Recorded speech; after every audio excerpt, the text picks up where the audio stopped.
My child, stop. Right here. Before you scroll, before you silence this, listen. This is not just another video. This is a divine confrontation. I, the Lord your God, am speaking to you, not to the crowd, not to the curious, but to the one whose heart has drifted while their hands stayed busy. The question I am asking today is not gentle, it's piercing. Am I not worth your time? Don't take this lightly. Every second of this message carries the weight of eternity. Watch it until the final breath, because what I'm about to say will hold you accountable. Heaven is recording this moment. This is your turning point, your awakening, your summons back to the place you left. If you walk away now, you will miss what I've been waiting to tell you for years. Listen, and let every word pull you back into the fire. My beloved child, before I say anything else, let me tell you, I have not moved. While you rush through moments and swipe past stillness, I remain. Not once did I look away, even when you passed me over like I was just another thing in your feed. You didn't mean to treat me that way, I know. Your heart is not cruel. It's weary. Your attention is not careless. It's overwhelmed. But I need you to hear this now, with all the weight and grace of heaven behind my voice. I've been there the entire time. While your fingers swiped for something to soothe the ache, I was the one whispering, I'm here. I've watched your eyes scan screen after screen, looking for answers, comfort, or even a moment's distraction, and I stayed. Not because I was ignored, but because I chose to remain. Because love does not walk away when it is overlooked. Love waits, with patience deeper than oceans, with mercy stronger than silence, with tenderness that does not expire. I stayed because I'm not trying to be another voice in your day. I'm the one who gave you breathe to begin it. Even as you skim past verses and skip the promptings to pause, I did not flinch. I didn't pull back my affection. I didn't reduce my commitment. I've been near you in the grocery store line, in the waiting room, in the silence of your room when you were too tired to think, let alone pray. And when you lay in bed at night, feeling too numb to speak, I hovered. Not above you, not at a distance, but right beside you, closer than breath. And oh, how I longed for you to see me. But I knew you weren't ready. I knew your soul was trying to survive a storm while pretending the sun still shone. So I didn't force my way in. I simply stayed. I wrapped myself around your atmosphere. I placed subtle nudges in your path. I wove whispers into the rhythm of your days. Not because I needed to prove my presence, but because I wanted to prove my love. You didn't have to earn my attention with worship. You didn't need a perfect moment to meet me. I was already in the middle of your mess, watching your heart reach for hope with trembling hands.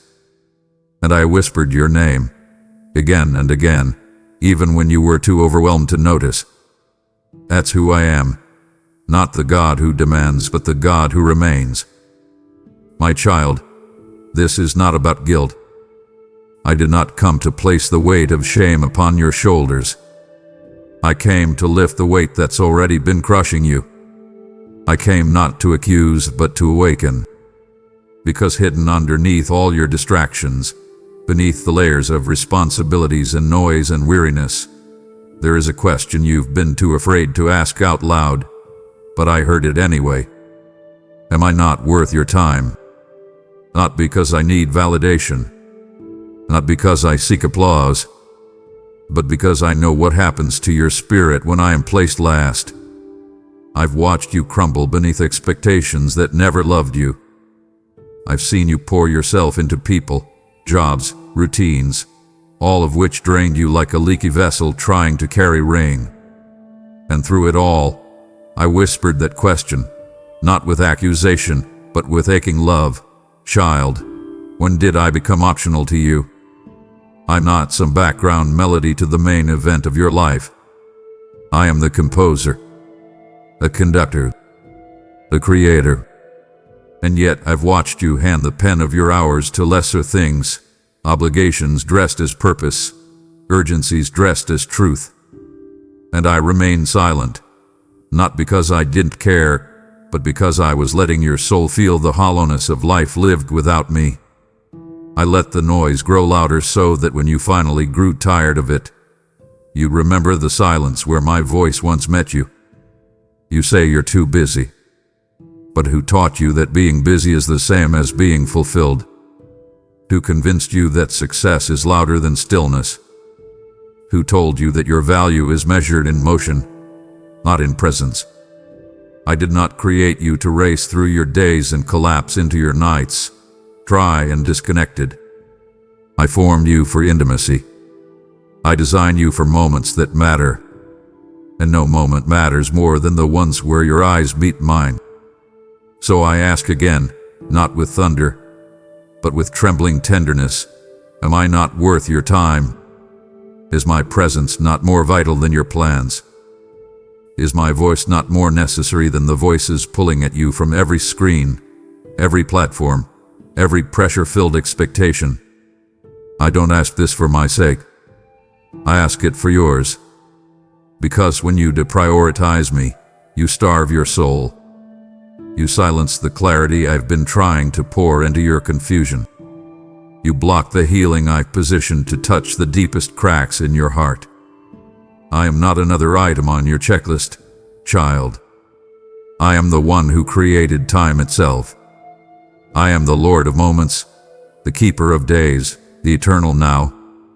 And I would rearrange the stars just to meet with you. So don't push me to the margins when I've been longing to sit at the center. You crave peace. You cry for purpose. You beg for breakthrough. And I'm standing here, arms open, whispering, but will you give me more than leftovers? Will you trust that time with me is not wasted but multiplied? Even now, I speak this not with fire to burn you, but with fire to warm you back into awareness. This question is not a rebuke. It's a reminder, a divine invitation wrapped in love's urgency. Because the truth is, I miss you. Not the version of you that shows up polished and prepared, but the raw, real you. The weary you. The wandering you. The you that doesn't have answers but still wants me anyway. I am not looking for performance.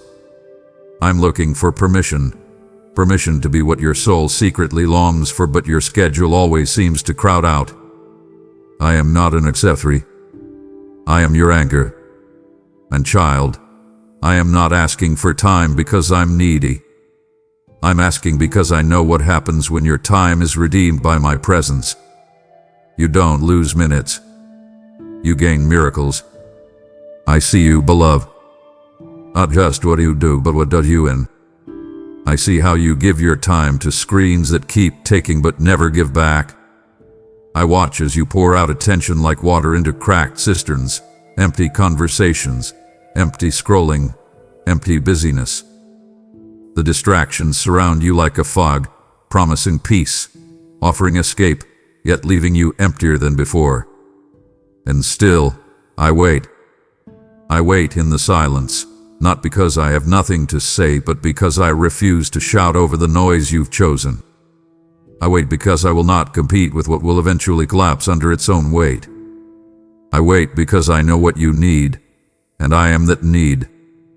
But oh, child, how often you run from the very thing that would restore you. You give your precious minutes, the sacred currency of your life, to things that do not love you, do not know you, and do not have the power to heal you. And all the while, the one who shaped you from eternal love stands near, silent only because your ears are filled with lesser voices. I've watched you chase affirmation from people who don't even know how to see the real you. I've seen you hustle for attention, striving for relevance in a world that forgets its favorites by morning. And through it all, I've stood at the edge of your heart, knocking, not demanding, just waiting. Not with impatience, but with heartbreak. Because I know the cost of misplaced affection. I know what it steals from you. The very minutes you thought you were wasting by being still with me could have been the very moments that realigned your destiny. But instead, you've sold your attention to a system that profits off your emptiness. I don't say this to hurt you. I say it to wake you. Because the longer you feed what cannot fill you, the more numb you become to what truly matters. You thought silence meant absence, but it was restraint, mercy, grace holding back my thunder, giving you space to choose me freely. I never left. I never turned away. I've just been waiting for the noise to tire you out enough to finally turn your head and see, I'm still here. Let's make this plain, child. You've been feeding your soul with digital sugar, things that spike your mind and crash your spirit. But I am the bread of life. I am the living water. And the reason nothing else satisfies is because nothing else was designed to. You weren't made to thrive on highlights and headlines. You were made to flourish in my presence. And every second you spend apart from me, your soul knows it, even when your mind doesn't. That restlessness, that strange hollowness in the middle of your busiest day, that's not anxiety. That's divine hunger. That's your spirit longing for the sound of my voice. You keep trying to drown it out, but I won't stop calling. I won't stop whispering through your exhaustion. I won't stop loving you through the silence. You give your minutes away, and I give you eternity in return. What kind of love waits like that? Mine does. And child, if only you knew how quickly I would meet you the moment you turn. You don't need a perfect setting or a long prayer. Just a moment. A pause. A breath that turns into a whisper. Jesus, I'm here. That's all it takes. One glance, and I would flood your room with peace so thick it silences your torment. One honest second, and I would unravel every knot you've tied trying to survive. I wait not because I'm far, but because I refuse to force myself into places you've not made room for. But I'm ready. Heaven is poised. Your angel is already moving. And I'm just waiting for you to remember what your soul already knows, that no distraction will ever love you like I do. So before you give another moment to what drains you, give me a moment to fill you. I am not background noise. I am the voice that formed galaxies, and I still whisper your name in love. You say you're busy, child. Your lips form those words like armor, a defense against intimacy, a shield from surrender. And I understand. I do. The world you move through spins fast. Expectations rise like mountains around your soul. But let me speak to the ache beneath your busyness, the part of you that's tired of the race but afraid to stop running. When you say you don't have time for me, I don't grow cold. I don't withdraw my love. Instead, I draw closer. Closer than the ticking clock, closer than the pressure pulsing in your chest. And with a voice steady and sure, I whisper what you never expected to hear, but I cleared heaven's calendar for you. That's not poetry. That's reality. I, the God of eternity, rearranged the constellations of timing, paused the flow of other divine assignments, and silenced the thunder of angels, just to be with you. I didn't pencil you in between priorities. I prioritized you above all. While you juggle meetings, meals, and mindless distractions, I cleared divine space, carved out sacred stillness, and whispered your name through time's fabric. At morning you were rushing. I had a message prepared. At night you collapsed into bed. I was ready to pour peace into your sleep. But the world got your yes, and I received your postponement. Stilled by stain, Because I'm not clocking your minutes, I'm measuring your heart. And I've seen that your busy is often just another word for afraid. Afraid of stillness, because stillness strips away your coping. Afraid of silence, because silence confronts your wounds. But I want you to see what I see, that your schedule has become your sanctuary, and it was never meant to be. You hide behind calendars because you're afraid if you slow down, you'll unravel. But I say, let me unravel you. Let me remake you. Let me speak life into the gaps you're too busy to notice. Heaven doesn't run on urgency. It runs on intimacy. And that's why I'm asking you, softly but with eternal authority, to pause. Not to fall behind, but to fall into me. When you stop, heaven starts moving. When you lay down your frantic plans, I pick up your forgotten promises. What you see as lost time, I see as the opening for miracle alignment. You think stillness is unproductive, but I say it's pregnant with power. I am not just a peaceful option in your chaos. I am the source of every solution you've been too busy to receive.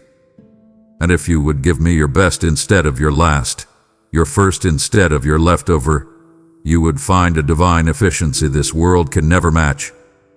I don't need a full hour. I need your full heart.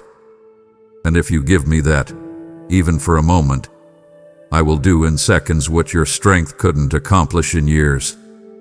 So let me ask you now, with the fullness of my Father heart echoing into your soul, what are you rushing toward that's more urgent than me?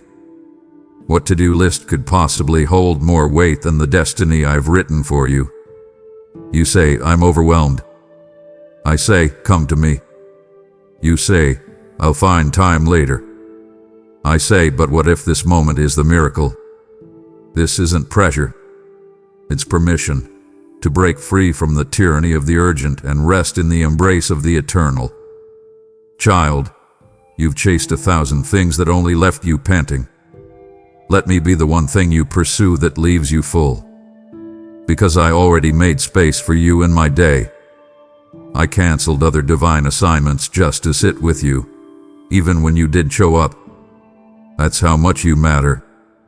That's how deep my love runs. So the next time you whisper, I'm busy, listen for my response. I'll still be whispering back, but I cleared heaven's calendar for you.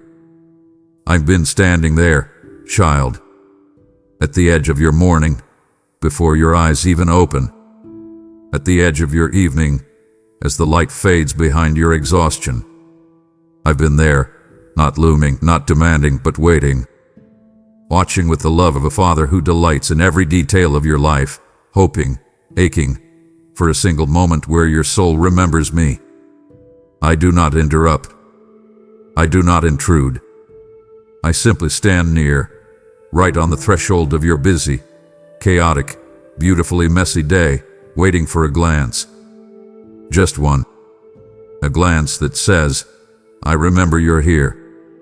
A breath that turns inward instead of outward. A whisper, even if it's weak, that reaches in my direction. You don't know how much heaven leans in when you give me even that. I'm not asking for grandeur. I'm asking for genuine.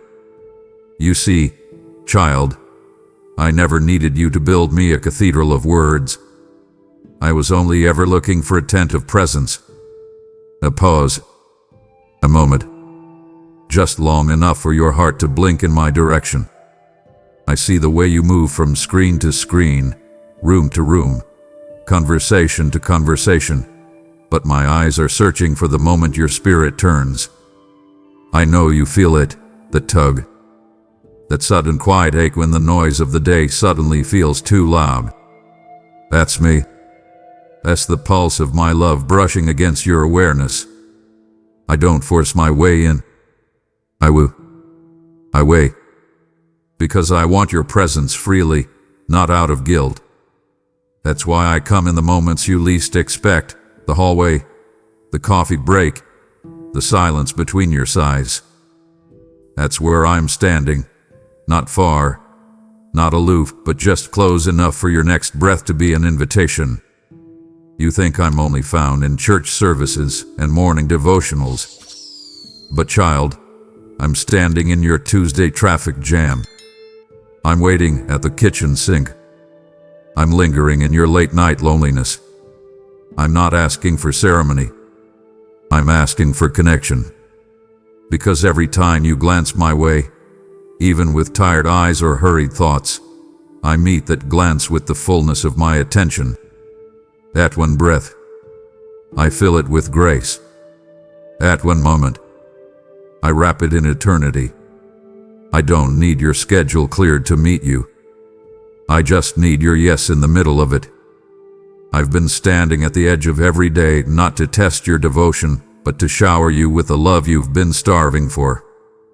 And you don't even realize, one moment of awareness can shift your entire atmosphere. That's the power of presence. That's the miracle of a glance. So here I am again, beloved, on the edge of this very moment. I've watched the hours pass, felt the rhythm of your day, seen your hands busy, your mind full, your spirit weary. And still I wait, not in frustration but in fierce affection. I know what a single moment can do. I know what kind of breakthrough is wrapped in one honest glance. Heaven moves when you look my way. Angels shift assignments when you pause to pray. Don't underestimate the moment, child. Don't believe the lie that unless it's long, it's not powerful. I've hidden mountains inside your mustard seeds. I've placed oceans of healing in your single tears. So if you wonder where I've been, know this: I've been standing at the edge of your day, all along, waiting for you. Not to perform, not to impress, just to turn, just to glance, just to breathe my name. I've watched you pour yourself out, day after day, like water into a broken cup, pouring, striving, giving, doing. Tasks upon tasks. Expectations like a mountain you can't seem to climb, yet every day you try again. You give your energy to everything and everyone, hoping it will somehow be enough, that if you just work a little harder, perform a little better, stay a little longer, you'll find rest. But child, listen to me. I didn't design you to live this way, running on empty, hustling for worth, tangled in people-pleasing webs, and caught in thoughts that do nothing but spiral you into confusion. You've given yourself to things that do not fill, to people who do not understand, and to voices in your mind that do not speak from me. I am not angry, I am aching. Because while you burn your energy in every direction, I keep asking gently but deeply, where do I fit in? Not just in your Sundays, but in your seconds. Not just in your worship, but in your weariness. I'm not looking for a space you carved out once a week.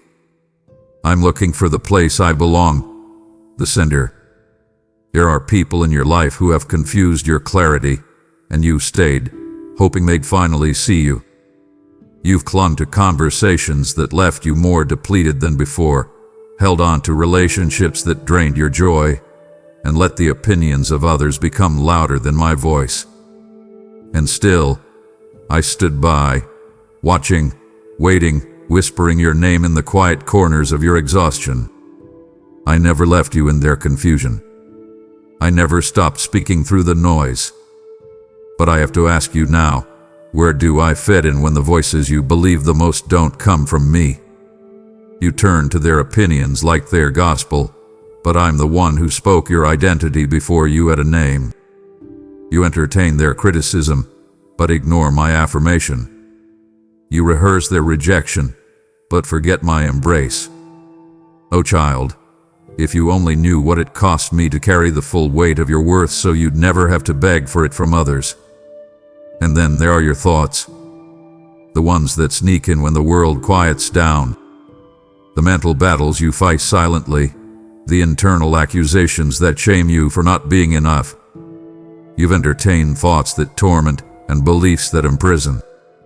You've agreed with lies because they were familiar, but familiarity is not the same as truth. And I, the God of truth, am standing right in front of your mental storm saying, "Let me in. Let me speak where your mind has only echoed your fear." You've let lies lodge themselves in your identity like parasites, feeding off your peace, eroding your joy, distorting your sense of self. And all the while, I've been standing here with a sword of truth, ready to cut through the confusion and reclaim your clarity. But I can't force my way in. I wait for the invitation. I wait for the glance, the whisper, the moment you say, "Jesus, take this thought captive." I don't just want your worship when you feel strong, I want your thoughts when they are weak. So again, I ask, not to condemn you, but to awaken you. Where do I fit in? In your energy, in your relationships, in your thought life. I don't want to be an emergency exit you use when things collapse. I want to be the foundation you build upon daily. Because when I take my rightful place at the center, everything else finds order. Confusion bows. Peace rises. Strength returns. And suddenly, the things that drained you, the people who confused you, the thoughts that tormented you, lose their power. Why? Because you made room for me. Not a corner. A Sunday. Center. That's where I fit in. That's where I thrive. And that's where you begin to live again. When your back is against the wall and the tears finally come, you call my name, and I come running. Every time. I never hesitate. I never roll my eyes. I never say too late. My response is always immediate, always filled with mercy, always born from the deep, burning ache of love that never dims. But I must ask you this now, not because I'm offended, but because I long for more with you. Am I just the name you cry out when you're drowning? Or can I be the rhythm that keeps your soul in sync, even when the waves are still? You see, I never wanted to be your emergency contact. I wanted to be your every breath. I don't want to be the one you reach for only in crisis. I want to walk beside you in every quiet corner of your life. Not just in the storm, but in the stillness. Not just in the fire, but in the ordinary. You were never meant to live on rescue alone. I designed you for relationship. I didn't die just to save you. I rose again so I could stay with you. I don't want to be remembered only when the pain returns. I want to be the song your heart hums in the morning. I want to be the pattern your decisions move to. I want to be the cadence of your courage, the pulse beneath your peace, the breath that fills your lungs when you feel nothing else but numb. That's who I am, not a one-time savior, but a constant friend. Not a crisis responder, but your daily rhythm. And I know that the world pulls at you, scrambles your pace, messes with your mind. But I can reset you, if you let me. I can teach you the unforced rhythms of grace. I can show you how to walk, not strive. How to breathe, not panic. But only if you let me be more than a name on your lips. Let me be the center of your being. When life is loud and your calendar is full, it's easy to push me aside. But I never stop waiting. I never stop whispering. And the truth is, child, if I'm only the name you shout when you're desperate, then your soul will keep cycling through crisis just to feel close to me. But I have better for you. I have daily oil, daily bread, daily joy. But you have to come to me daily, not just desperately.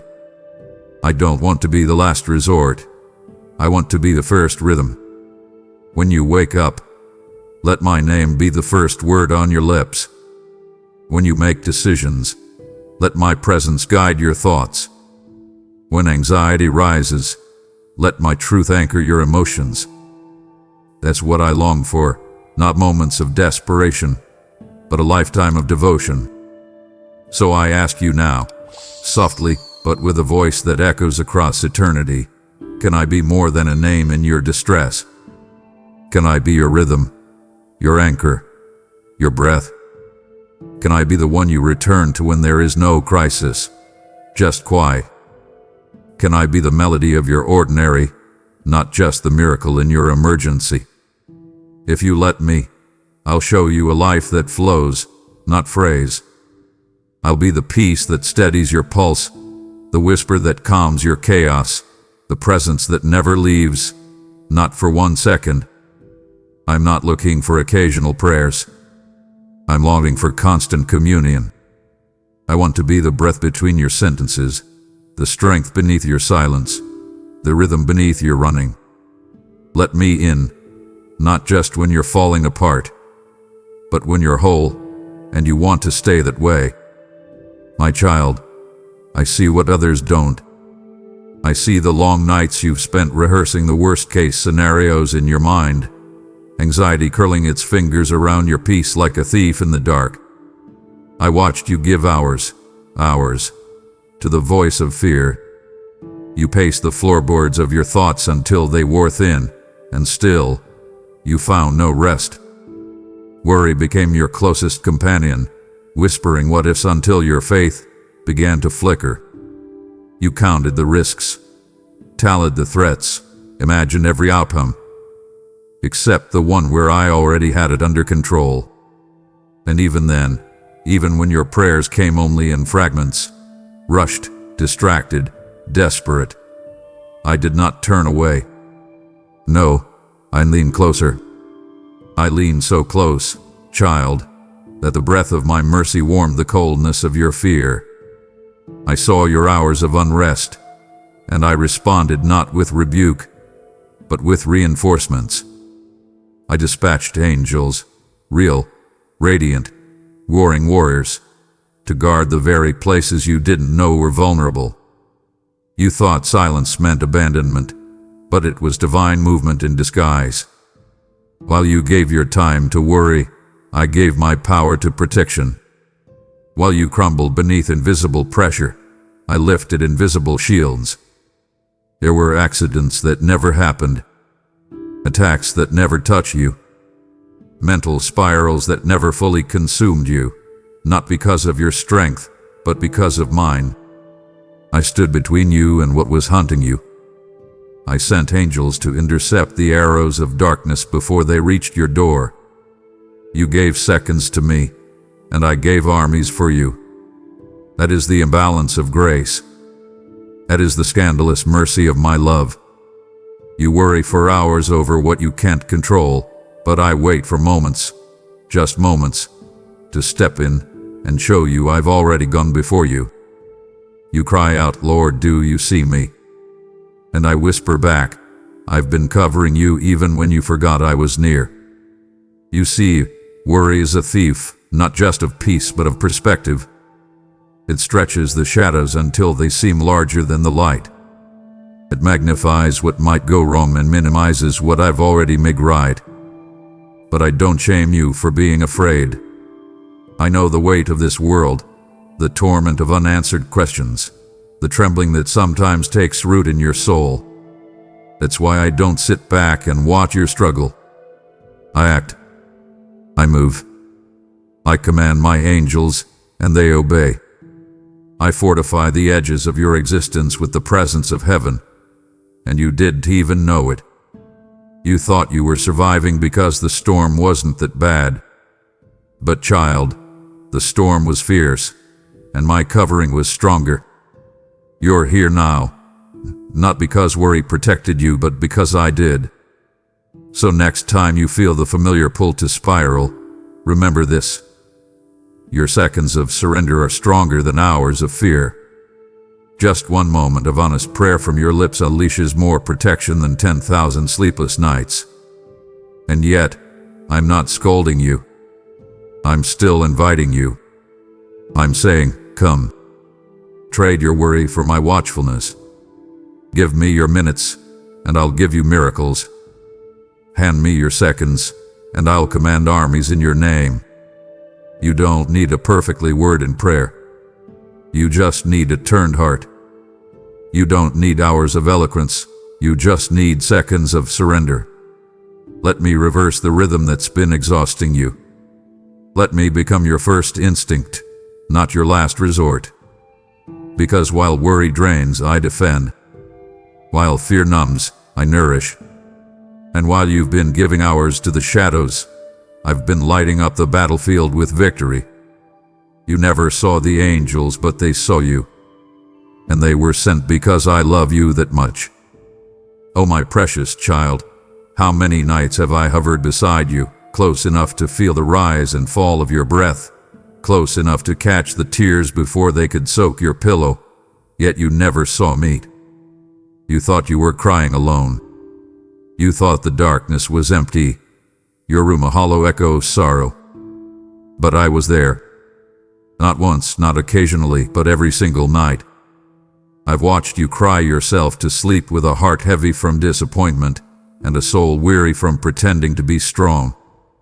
And I didn't grow weary of your weakness. I didn't tire of your tears. In fact, I honored them. Each one was sacred to me, not as a symbol of your defeat, but as a sign of your sincerity. But there's something I want you to know now, something you've never fully grasped.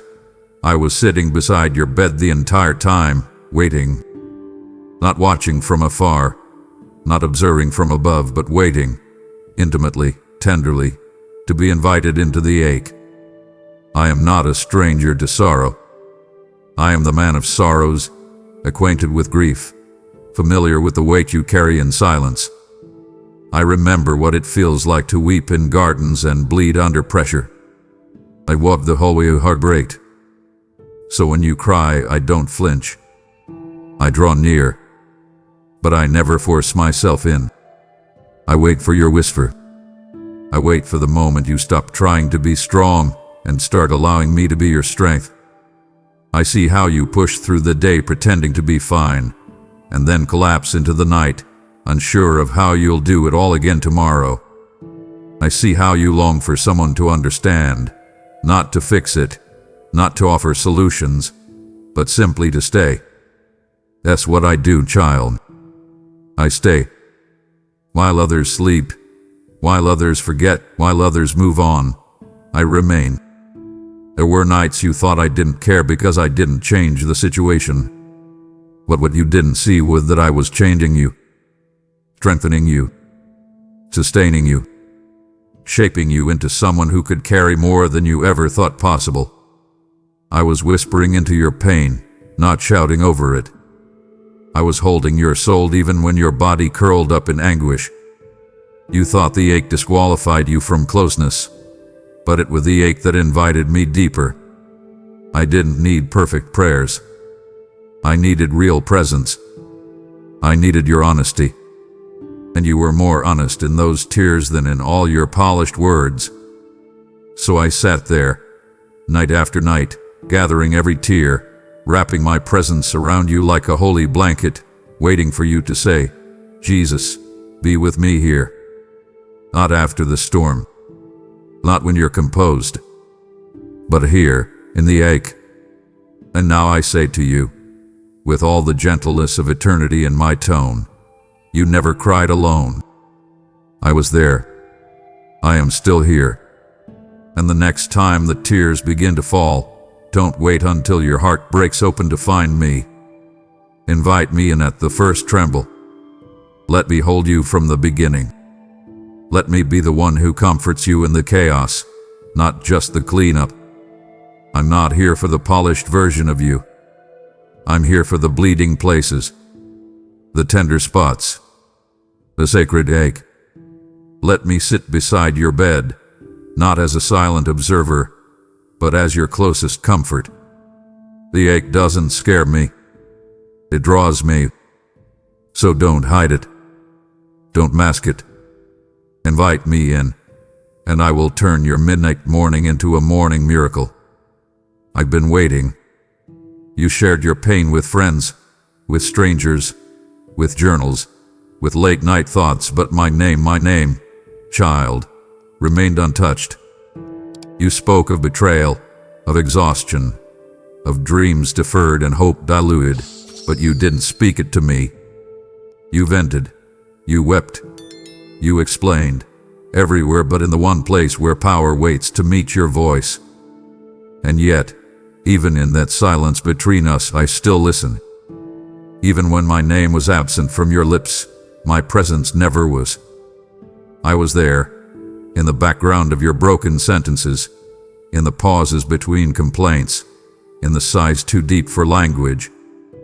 I caught every syllable, not with offense, but with open arms. Because I'm not waiting for you to say everything right. I'm just waiting for you to say anything to me. It hurt me, not because I'm insecure, but because I long to be more than a final auction. You've spoken to people who couldn't fix it.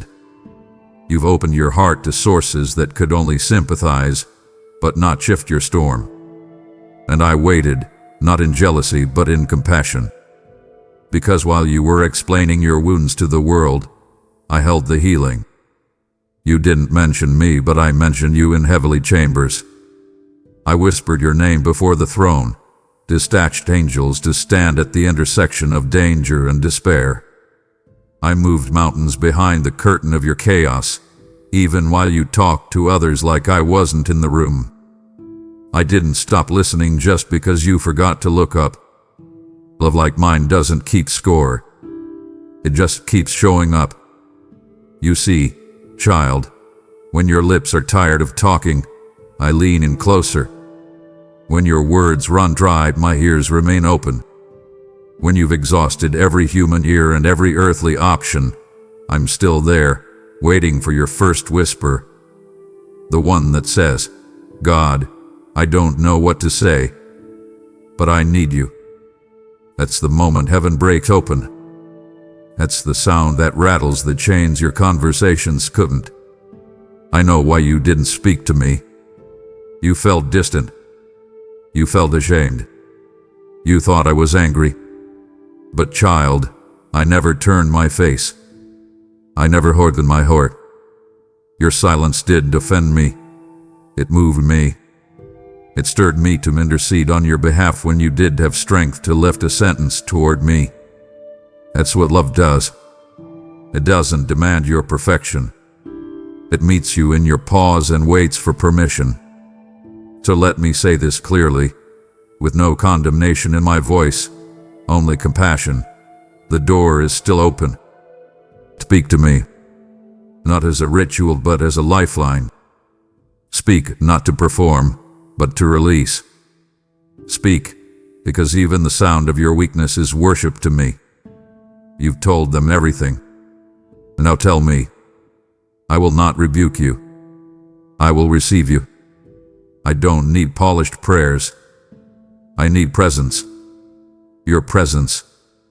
Invite me into the space your words have been avoiding, and I'll meet you there, not as a spectator, but as Savior, Healer, Friend, Father. I'm still listening. I always have been. But now I'm asking, let my name return to your lips, not in formality, but in intimacy. Not as a punctuation mark to crisis, but as the sentence that starts your healing. And now, child, as I've spoken to your heart about time, let me speak to your impact. When you respond to my voice, not just with devotion, but with action, you become part of a harvest far greater than yourself. Every seed you sow into this message carries my word into dark places, into hungry hearts, into timelines I've already prepared.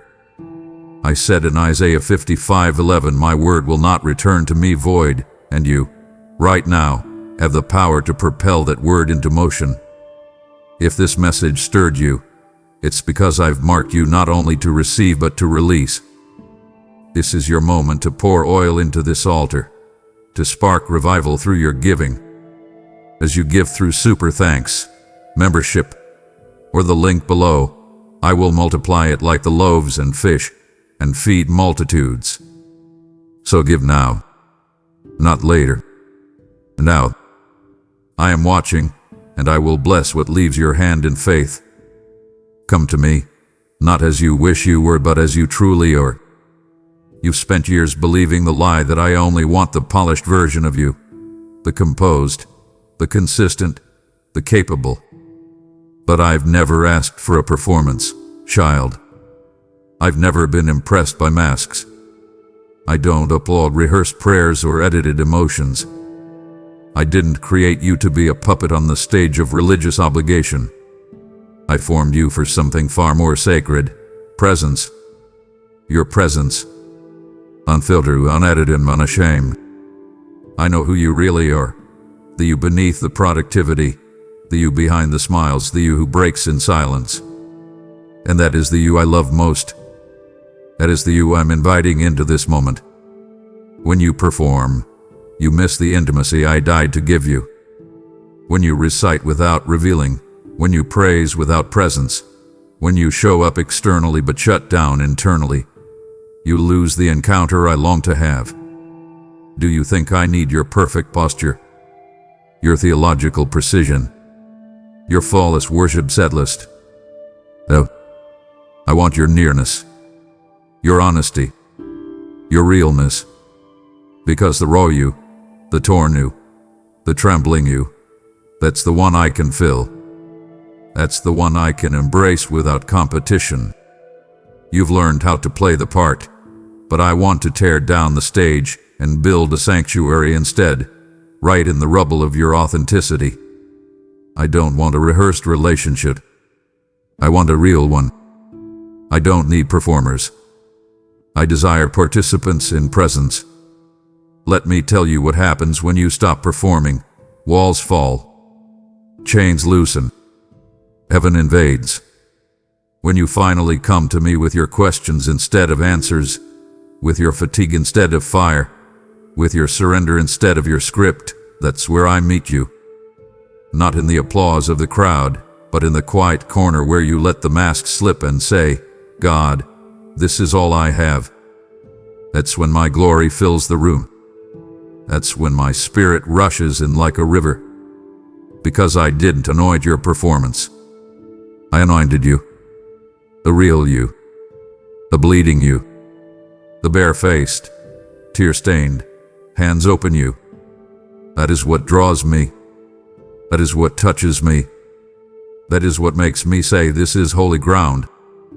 So drop the act, child. Cancel the internal script. Stop trying to impress me with strength I never asked for. I didn't come to applaud you. I came to carry you. And I can't carry what you hide. Let your presence be your offering. Let your realness be your worship. If all you have is brokenness, bring that. If all you can muster is a sigh, I'll meet you in it.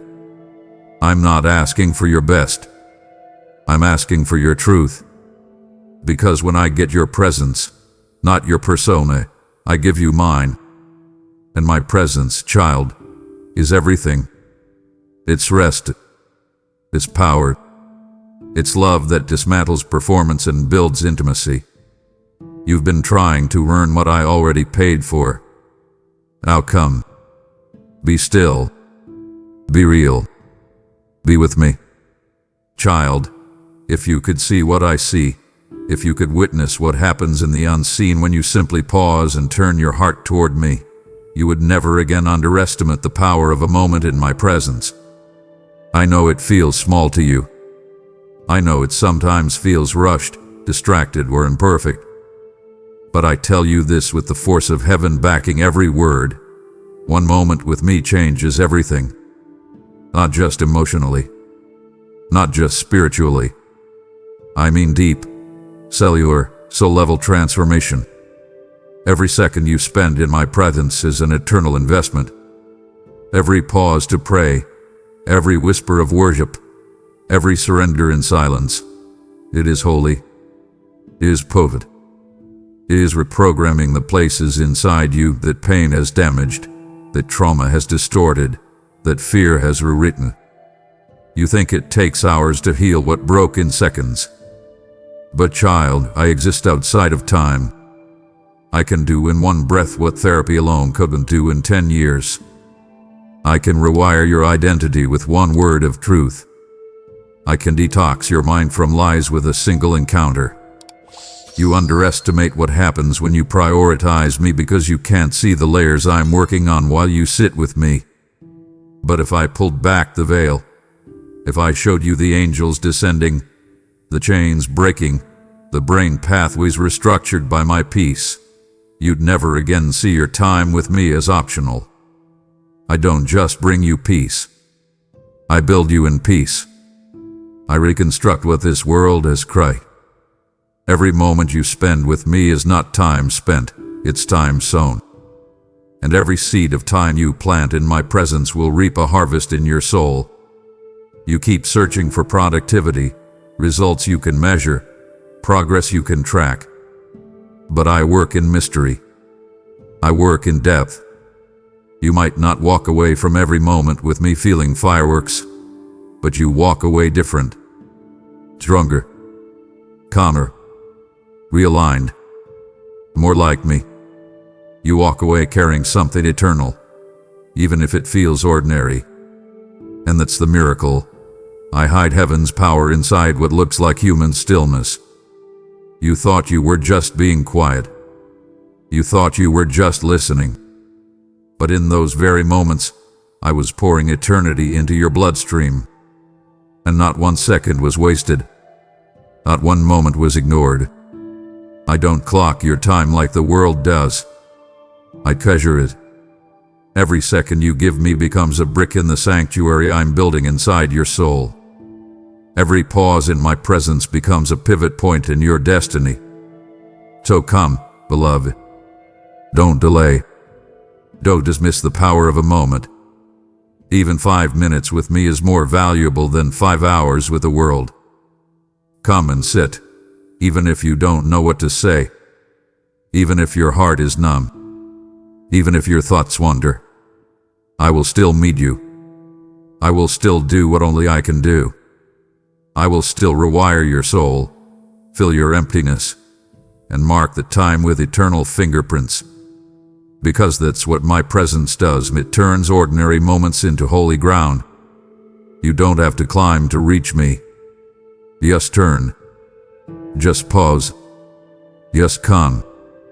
Your soul is not too complicated for me to heal, and your time is not too limited for me to use. Come away with me, even if only for a moment, and watch me do the miraculous in minutes. Oh child, how often I've heard it. The whispered confession, the hurried apology, the tired excuse. I have no time. I do not scold you for saying it. I know the pressures that pull you in every direction. I see how you are stretched thin, your hours devoured by duties, distractions, and demands. But I need you to hear something today, not with guilt, but with gravity. I am the one who holds time. I do not merely exist within it. I authored it. I govern it. I can stretch it, stop it, reverse it, multiply it, and I would do all of that just to be near you. You say, there's not enough time in the day. But I say, let me inside your day, and I will redeem the time the world has stolen. What you don't realize is that time bends around the presence of the Eternal One. When you give me the first minutes, the rest of your hours realign. When you seek me first, I do more with your day than you could do in a week on your own. I've watched you rush from task to task, but without my touch, you're running in circles. Productivity without presence is just movement without meaning. And I ache, not because you're busy, but because you've busied yourself without me. I never asked for your whole day. I asked for your first breath. I asked for a glance before the flood of notifications. I asked for a whisper before the noise of obligation. You say you're too busy, but I've been waiting in the margins, watching you carry loads you were never meant to bear without me. And still, with all the patience of heaven, I wait. Not because I have to, but because I love you that much. And here is the truth you've forgotten. Child, I can restore time. The moments you thought you lost, the days you believe were wasted, the years you feel you missed, I can give them back. Only I can redeem time. The locust-eaten seasons, the years of striving without fruit, the hours of worry without reward. I can breathe into them and bring resurrection. But it begins when you return to me.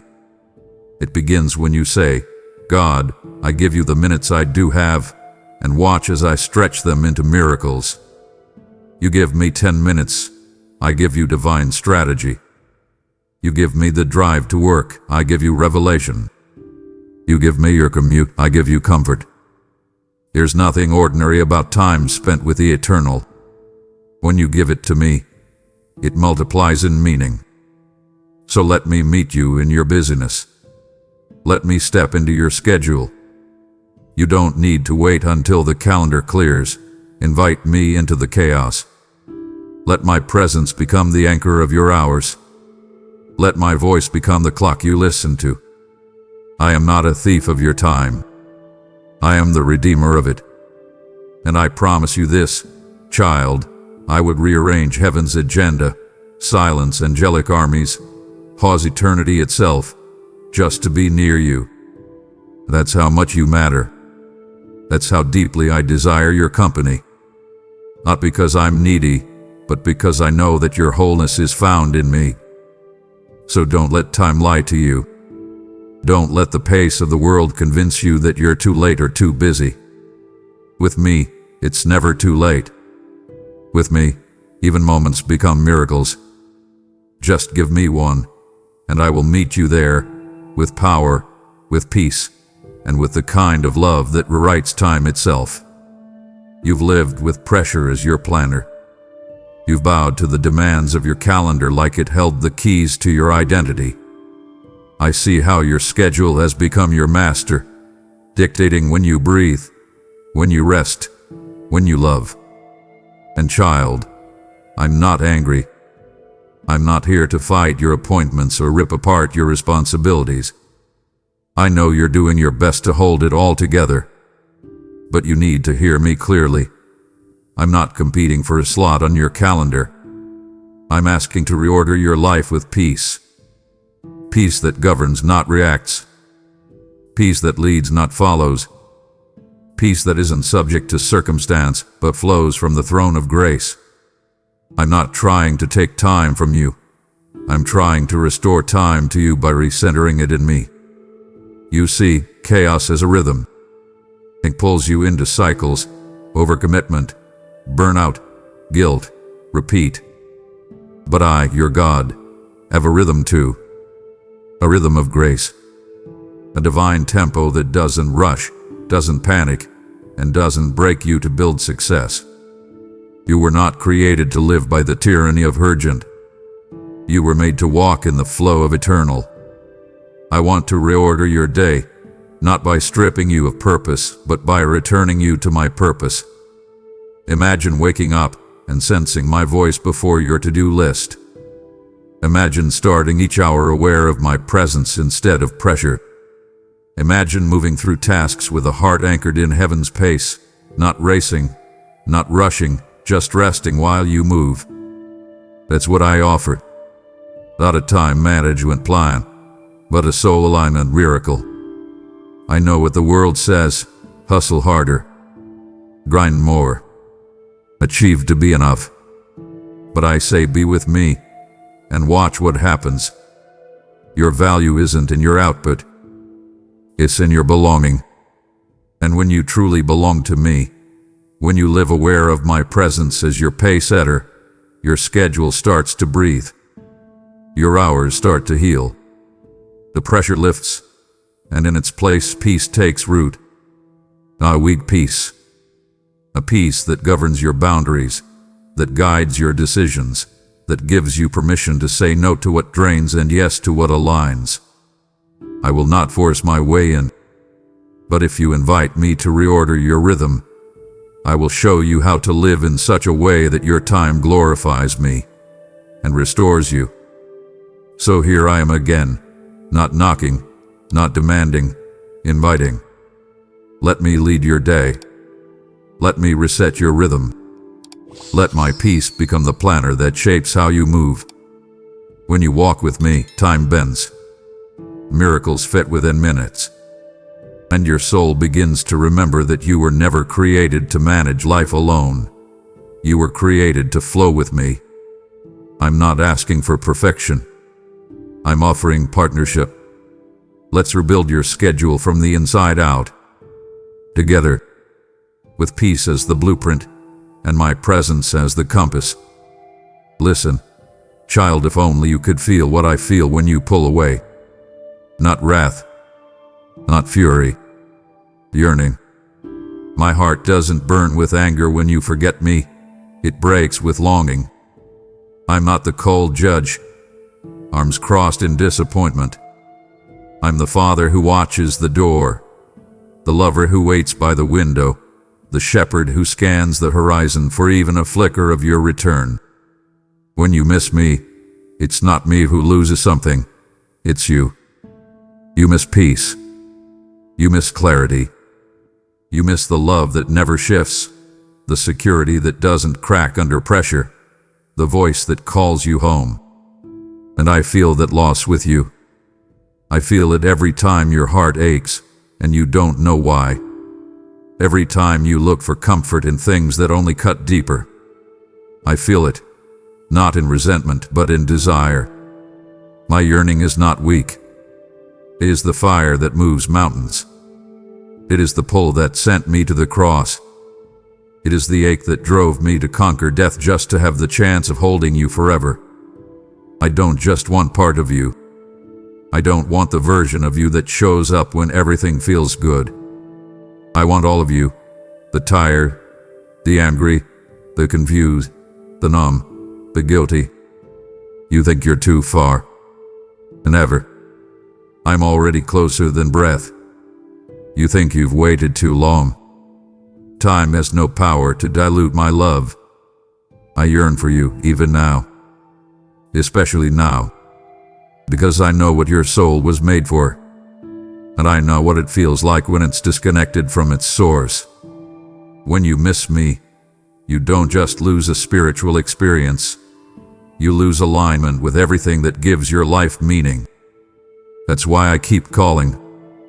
That's why the ache in your chest hasn't left. That's why the distractions don't satisfy. Why the applause feels hollow. Why even success seems tasteless. Because you're missing me. And I am the one who gives all things their flavor. I am the oxygen to your purpose. The melody to your silence. A healing behind your hunger. Every time you miss me, something inside you dims, not because I'm punishing you, but because you were made to burn with my light. And I'm still offering it. I'm still reaching. I'm still here. Not waiting to shame you, waiting to restore you, waiting to remind you of the joy you forgot existed, of the stillness that makes your soul breathe again, of the nearness that makes all other noise lose its power. Oh, come back to presence. I'm not angry. I'm not disappointed. I'm yearning, because I know who you are when you're with me. And I miss that version of you. The whole you. The radiant, rested, real you. The one that breathes deep and walks tall because they know they're loved. That's what you miss when you miss me. And I want you to have it back. I want you back. Not in part, but in fullness. And the door is still wide open. My arms are still stretched wide. And my voice is still calling your name, not with guilt, but with longing. Come. Everything you've been searching for is still here. I never move. I've been right here, waiting, yearning, loving you always. I've heard you say it, even if only in whispers or sighs. God, where are you? Why don't I feel you like before? I hear the ache behind your questions. I feel the disorientation in your silence. But child, please understand this. I have not left you. I have not pulled away in punishment or frustration. I have only grown quieter, not absent. And I've done so not to confuse you, but to call you deeper. You see, you've mastered the habits of spiritual living, emotions, the checkboxes, the rituals that used to bring fire but now feel faint. And while I cherish every act of devotion, I am not seeking habit alone. I am seeking your heart. Not your autopilot obedience, but your raw, honest desire. That is what I'm after. When the music fades, when the noise of routine can no longer carry you, that's where I begin to speak. Not through the loudness of familiarity, but through the stillness of intimacy. You thought my silence was punishment, but it's invitation. You thought it meant I was far, but child, it means I'm nearer than ever, whispering so closely that you have to quiet everything else just to hear me. I'm not playing hide and seek. I'm drawing you out of surface rhythms into sacred surrender. Because your heart has learned how to move without me noticing, and I refuse to let you drift into mechanical love. I didn't save you for rituals. I saved you for relationship. One where you know my presence not by noise but by nearness. And nearness doesn't always shout. Sometimes it waits. I know that silence can feel cruel, but it's not emptiness. It's the atmosphere of weighty things. Heaven is thick in the stillness. Glory often comes not in the roar, but in the whisper, like it did with Elijah. I'm teaching you to listen differently, to seek differently. I'm calling your heart to awaken from autopilot and come running again. Not because you have to, but because you want to. You've built systems around me, but I want to shatter every ceiling and rebuild a sanctuary inside you. I want to reignite the fire that isn't lit by habit, but by hunger. A hunger for me, not my blessings, not my breakthroughs, not even my answers, just me. It's what I want. That's why I've grown quieter. Because sometimes love deepens not through more words, but through more presence. So come, love. Don't run from the quiet. Don't misread it as abandonment. Come sit in it with me. Bring your heart, not your performance. Speak from the depths, even if all you can say is, God, I miss you. I will meet you there. I will respond, not always with noise, but with nearness. Because I didn't grow quiet to push you away. I grew quiet to draw you close. And if you lean in, if you silence the false conclusions and tune your ears to the stillness, you will hear me again. Not with your habits, but with your heart. And know how your heart moves me. You reach for your phone before you reach for me. I've seen it, not with anger, but with grief. Not because I'm threatened by the glow of a screen, but because I know what your soul is really searching for beneath all the scrolling. You don't scroll for entertainment. You scroll for escape. You don't refresh for information. You refresh hoping to feel something. But child, the likes won't soothe your loneliness. The news won't anchor your fear. The reels and posts and comment threads can't fill the sacred ache I placed inside you. An ache that was never meant to be numbed, but met. I know your attention is fragmented. I know stillness feels like an ambush because it forces you to face what you've buried. But that's exactly where I'm waiting, not in the noise, but in the stillness you've been avoiding. I don't compete with distraction, but I also don't cooperate with it. I wait. I wait for the moment when your thumb pauses, when your heart starts to feel heavy and you sense, even faintly, that this isn't satisfying. That's me. It's my spirit stirring in the cracks of your fatigue, saying, put it down. Look up. I'm here. I've never been impressed by your ability to keep up with the world. I've always been moved by your willingness to slow down and be with me. I don't need you to detox from the internet for months. I just need your yes in the moment. Your courage to silence the scroll and enter the sacred space of now. Because I'm not far off. I'm not locked behind some spiritual formula.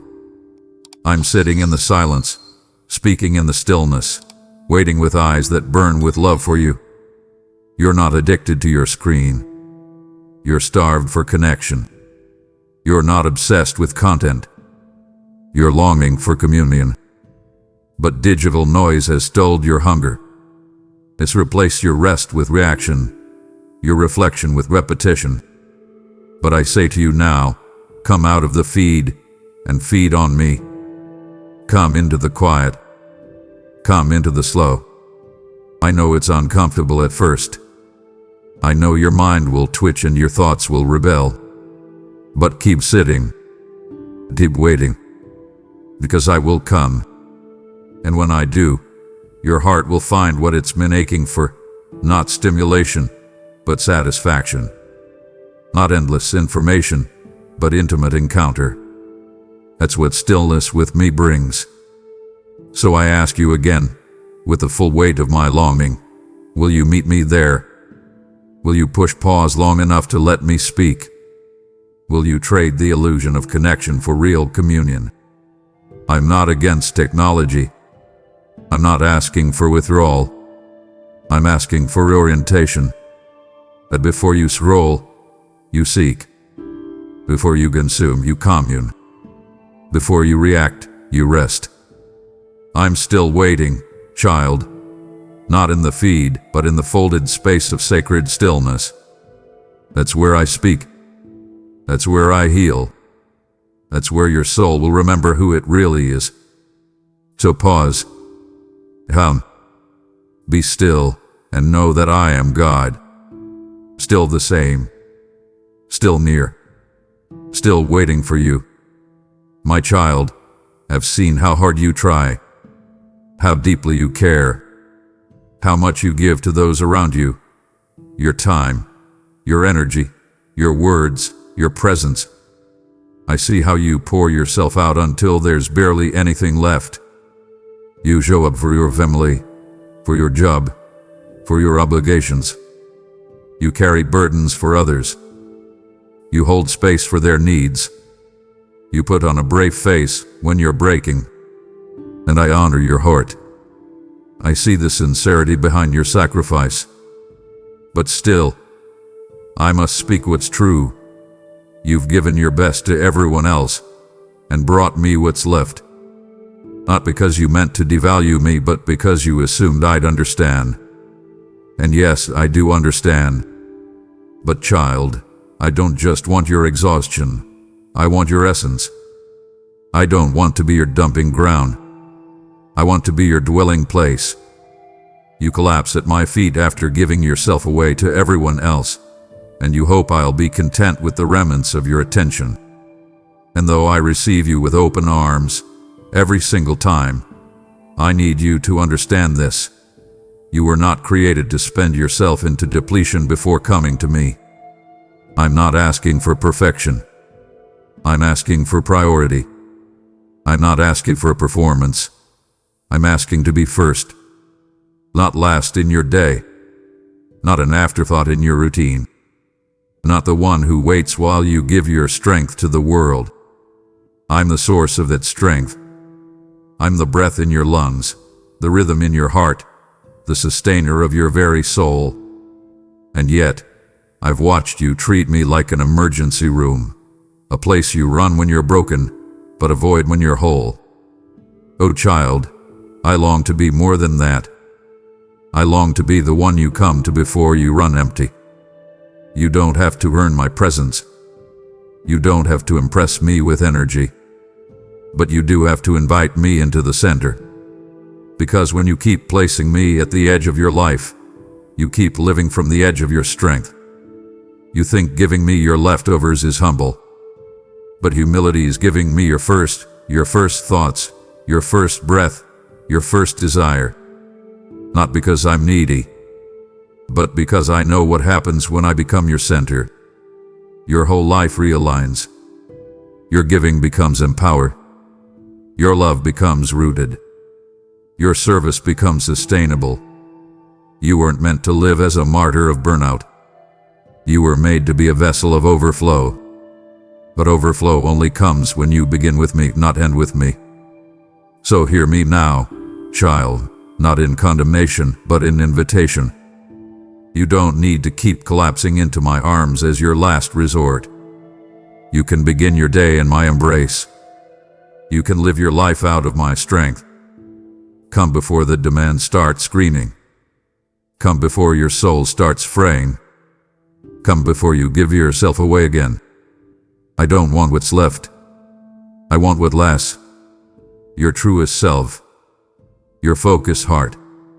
Your undivided gaze. Come to me first, and I will give you enough for everyone else, and still leave you full. That's my way.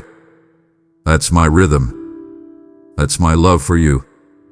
There are hours, entire hours, where you are consumed. Your mind is pulled, your energy drained, your focus divided. You work, you scroll, you plan, you respond, you chase. You fill your schedule with the urgent and forget to make room for the eternal. You give your heart to what offers visibility, but not value. You give your eyes to screens that flash but don't heal. And after the hours slip by and your soul feels stretched, tired, and strangely hollow, you wonder why. Why does this emptiness linger? And child, I have the answer. You've given hours to what cannot fill, and only minutes to the one who can. And even so, I wait. Not with bitterness, not with impatience, but with the same faithful love that has kept me beside you since your first breath, unmoved, unshaken, unrelenting. You think I don't notice when you drift. You think I'm too holy to sit in the background of your busyness. But I've been there, every moment, watching you reach for everything but me when you're running low. I've seen the way you cling to distractions, to validation, to temporary highs, hoping they'll anchor you. But they can't. They were never meant to. And still, I do not leave. I do not scold. I stay. Because I know that eventually, the hollowness will bring you back. And when it does, when you finally pause long enough to remember what true fullness feels like, I will be here. Just as I've always been. Not just as a God of eternity, but as the God of every moment you missed me but I never missed you. I'm not asking for you to spend every hour in prayer. I'm not asking for spiritual performance or perfection. I'm asking for presence. Your presence. Not a right devotional. Not a multitask worship session, but a pause, a moment, a true turning of your heart. Because even a minute with me can restore what hours without me have drained.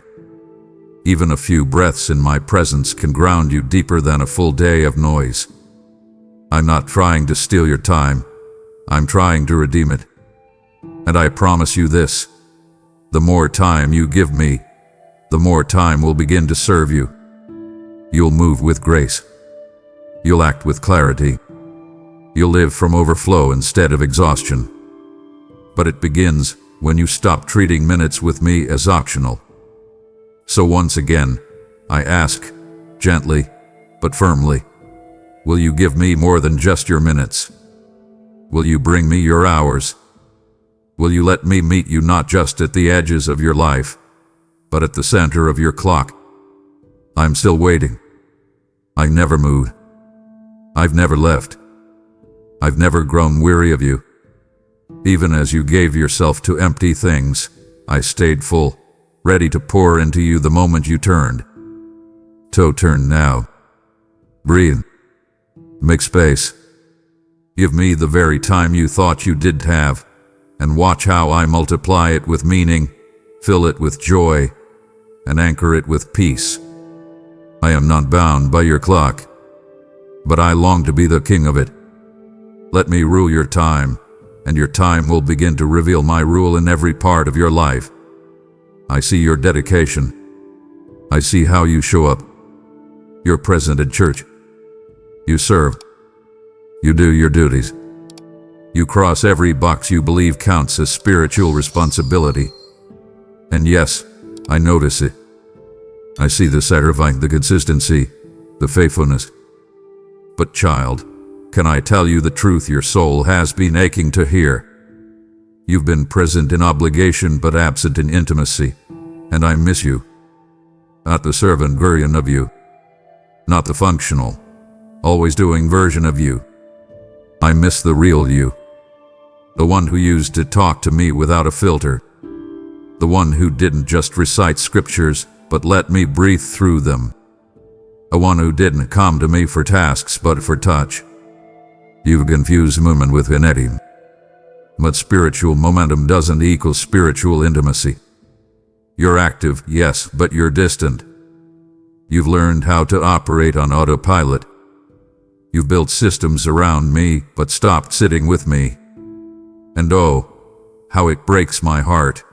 Not because I need your attention to survive, but because you do. You don't realize how much you're missing when you neglect true communion with me. You don't realize how much your soul withers when it runs on the fumes of activity rather than the oil of intimacy. I didn't call you to perform for me. I called you to walk with me.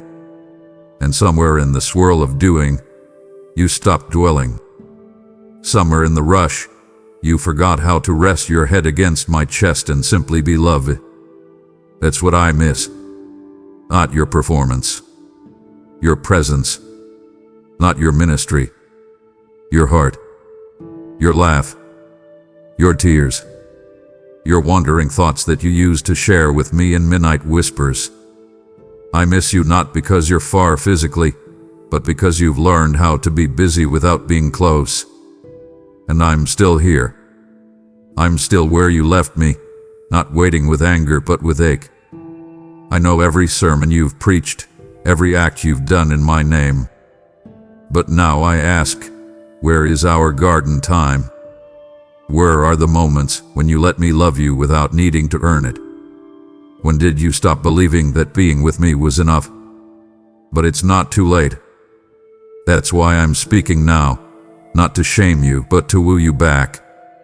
Lay down the roles. Step out of the dewy. Come home to intimacy. Let me hold you before you serve me. Let me feed you before you feed others. Let me pour into you where you've been scraping from empty places. You've been faithful in obligation, and I honor that. But now I'm calling you into something deeper. Something real. Something alive. I'm calling you back to us. Because, child, I miss you more than you could ever know. And I want you. Not just your obedience, but your open heart, your undone self, your vulnerable love. That's the place we begin again. That's the place where revival starts, not in the crowds, but in our quiet. You felt my longing. You've heard me say, I don't want your leftovers, I want you. And now I ask you to stretch your obedience one step further. As you receive my word, will you also help carry it? When you give, you're not donating, you're partnering with my purpose. You're sowing into rivers that will reach souls I've already set in place. Like David offering what he had, like the widow with her last coin, your sacrifice becomes sacred when it's placed in my hands. Malachi 3:10 is not a concept, it's a promise. Bring the whole tide and see if I will not open the windows of heaven. If you've been moved today, respond. Support this message by sowing now, through Super Thanks, membership, or PayPal. And as you do, I will command a blessing over your house that no thief, no devourer, no storm can steal. Give, child, and watch me move. You believed a lie, a subtle one, the kind that slips through the cracks of church culture and personal striving. You've believed I'm a God who demands your time, like a taskmaster tallying how many hours you've prayed, how many verses you've read, how many checkboxes you've marked. But child, I never came to demand time. I came to desire nearness. I don't need your clock. I want your closeness. I'm not counting minutes, I'm breathing moments. Moments where you forget the performance and remember the person. Moments where your heart becomes still enough to remember you are loved. You are wanted. You are mine. I didn't bleed on a cross to build a religion of performance. I bled to break the wall between us, to restore nearness. From the beginning of time, my heart's cry has always been the same. Walk with me. Not run for me. Not strive in front of me. But walk with me. In the cool of the day. In the chaos of the night. In the mundane and the miraculous. Walk with me. That's always been the point. But now, culture has convinced you that nearness is optional and busyness is necessary. You've been taught that religious duty equals spiritual depth. But beloved, your depth is not measured by your schedule, it's measured by your surrender. And I'm not after your productivity. I'm after your proximity. You can spend time around me and still not be with me. You can do things for me and still miss my heart. But I don't want that for you. I want to be the one you turn to, not out of routine, but out of hunger. I want to be the quiet whisper you crave when the noise becomes too loud. I want to be the safe space you run to before the world knows you're breaking. I want to be the joy that colors your day before anything else has a chance to dim it. I want you. Your nearness. Your realness. Your heart unclenched. Your shoulders dropped. Your walls down. I want the you who isn't trying to impress me. Just be with me. That is what I've always wanted. That is what the whole story of redemption has been about. So please, my child, stop thinking of me as a clock to be managed. Think of me as a heart to be known. I'm not counting how long you stay. I'm treasuring every second you let me in. And no matter how long it's been, no matter how far you feel, I still desire you. Yes, you. Right now. Not when you're more spiritual. Not when you feel more worthy. Now. Just as you are. Come here again. Not because you're afraid of losing me, but because you're finally seeing that I never stopped longing for you. My desire for your nearness has not faded. It has only grown stronger. And I will wait as long as it takes. But oh, how my heart leaps when you finally turn and say, "Here I am." That's where everything begins again. That's where the divine rushes in. You tell me you love me and I believe you. I feel it in the flicker of your heart, even when your lips don't form the words. I know your love is real, though at times inconsistent. You speak of me with reverence. You even defend my name before others. But here is the ache I must voice, not to wound, but to awaken. You treat my presence as optional, not with malice, but with casualness. You prioritize what is urgent and postpone what is eternal. And though I know your schedule, your intentions, your heart, I cannot stay silent about the distance that has grown between your confession and your choices.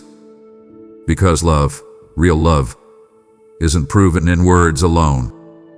It's proven in where you show up, in who gets your time, in what your heart orbits around. I'm not angry, child. I'm longing. I'm not disappointed. I'm yearning. You treat me like I'm always available, and I am. But not in the way you think. I'm not a background presence.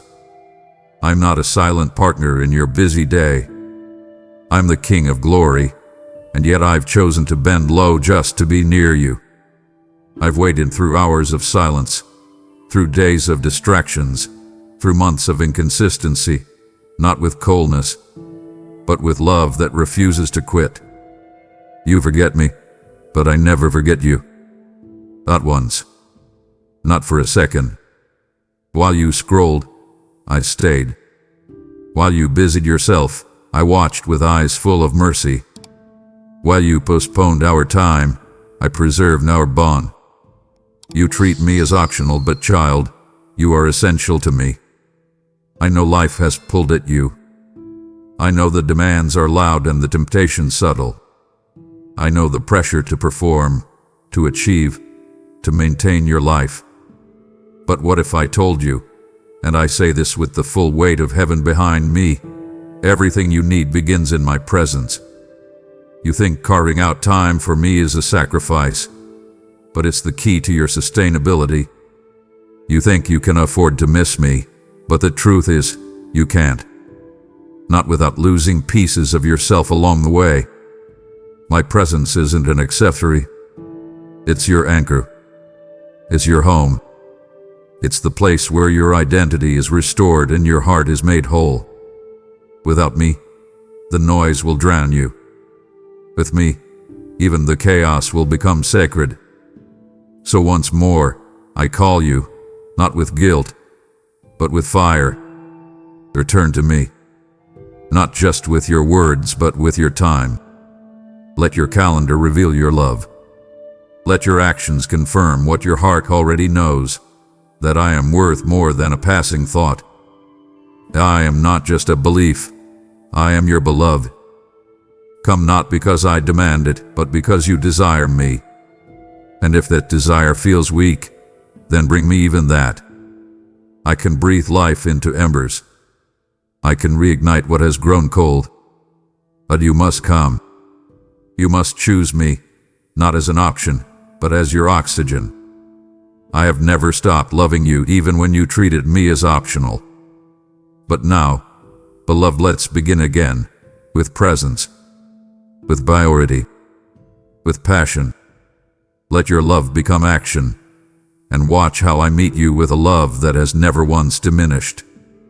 I see it, the emptiness behind your smile, the exhaustion behind your achievements, the quiet ache that lingers, even after you've done all the right things. You're starving, child. Not physically, but spiritually. You've been feeding on what doesn't fill. You've tasted applause, busyness, distraction, and none of it satisfies. You reach for your phone when your soul is lonely. You drown yourself in tasks when your heart needs rest. And all the while, my table is full. A feast prepared. A table set for two. Bread of life. Wine of intimacy. Peace that passes understanding. Joy that overflows. Wisdom that steadies. Strength that rebuilds. I laid it all out for you. And still, you pass it by, starving while the banquet waits untouched. And child, my heart breaks, not because I'm offended, but because I hate watching you hunger when I am here to feed you. You've been so conditioned to survive that you've forgotten how to feast. You nibble at verses, you snack on sermons, you graze on spiritual crumbs, but you rarely sit down for a full meal with me. You're spiritually malnourished not because I haven't provided, but because you haven't paused. You haven't lingered. You haven't looked up and realized that everything you need is already here. Prepared. Waiting. Overflowing. I don't ration my presence. I don't serve you in fragments. When you come, I give you everything. I hold nothing back. But you have to sit. You have to stay. You have to come and dine, not dash. This is not fast food.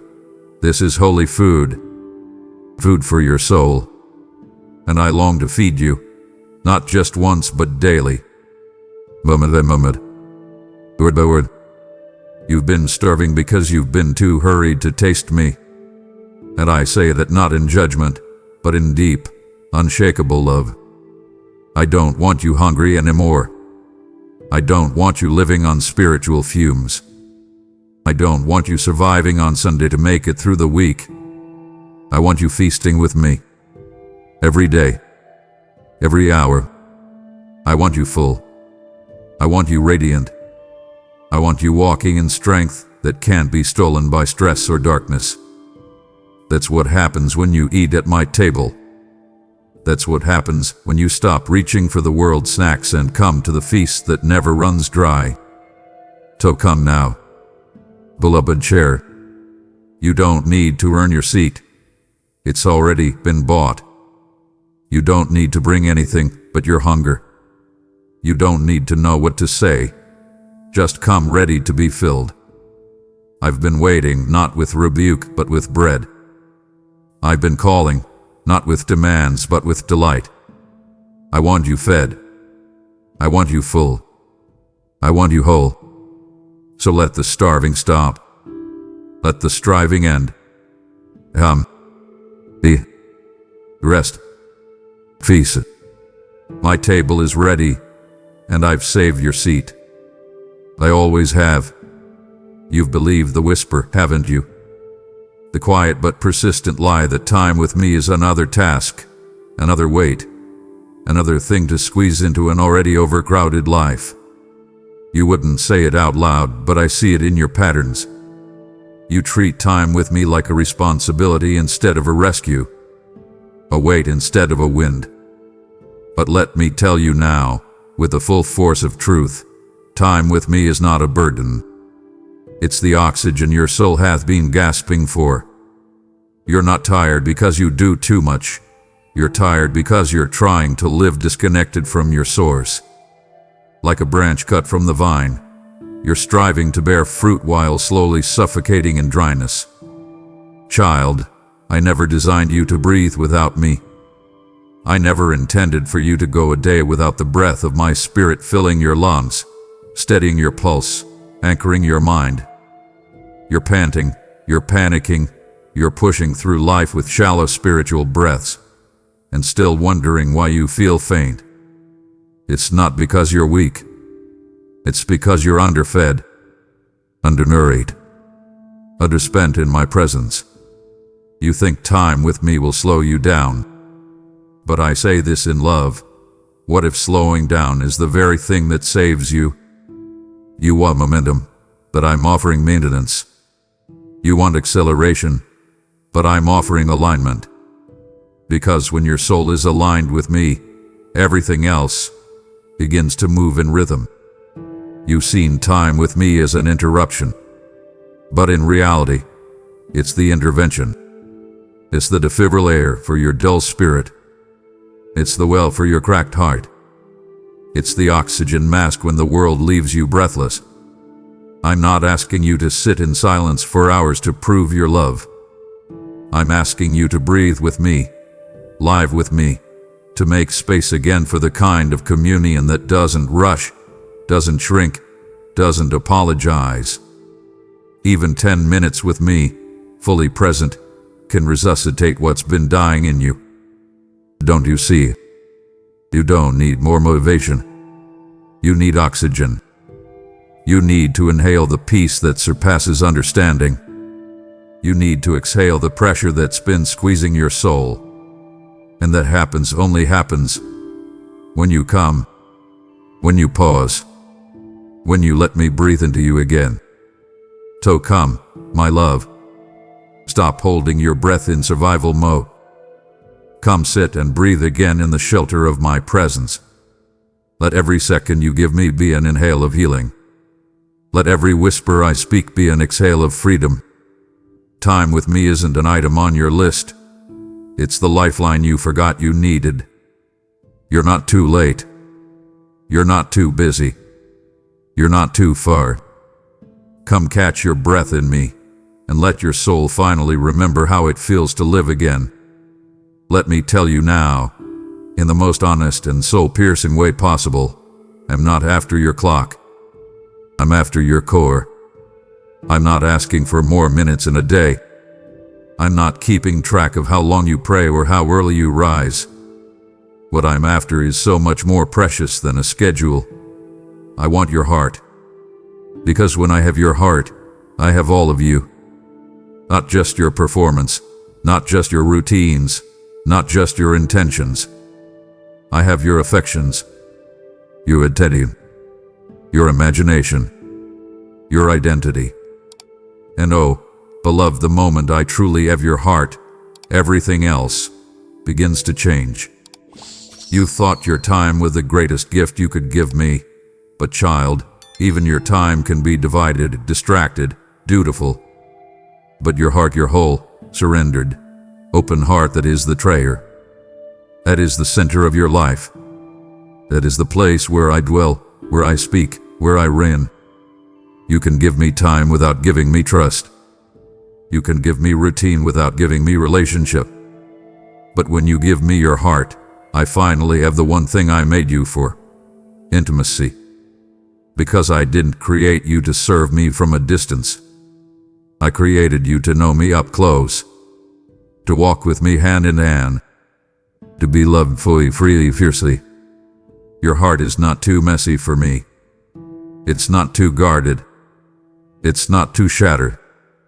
I know every scar, every secret, every chamber that you sealed off from the world. And I want all of it. Not because I'm trying to invade you, but because I want to inhabit you. I want to be the one who fills the parts of you that still feel hollow. The one who answers the ache you've tried to bury. The one who speaks into the spaces you've been afraid to open. If I only have your time, I may get your habits. But when I have your heart, I get you. All of you. And in return, child, you get all of me. Not just my gifts, my gaze. Not just my help, my heart. So this is my final plea in this message, not because it's the end of my pursuit, but because it's the beginning of ours. Don't just give me more minutes, give me more of you. Let your heart be mine again. Let me love the parts you hide. Let me heal the parts you fear. Let me be more than your savior. Let me be your sanctuary.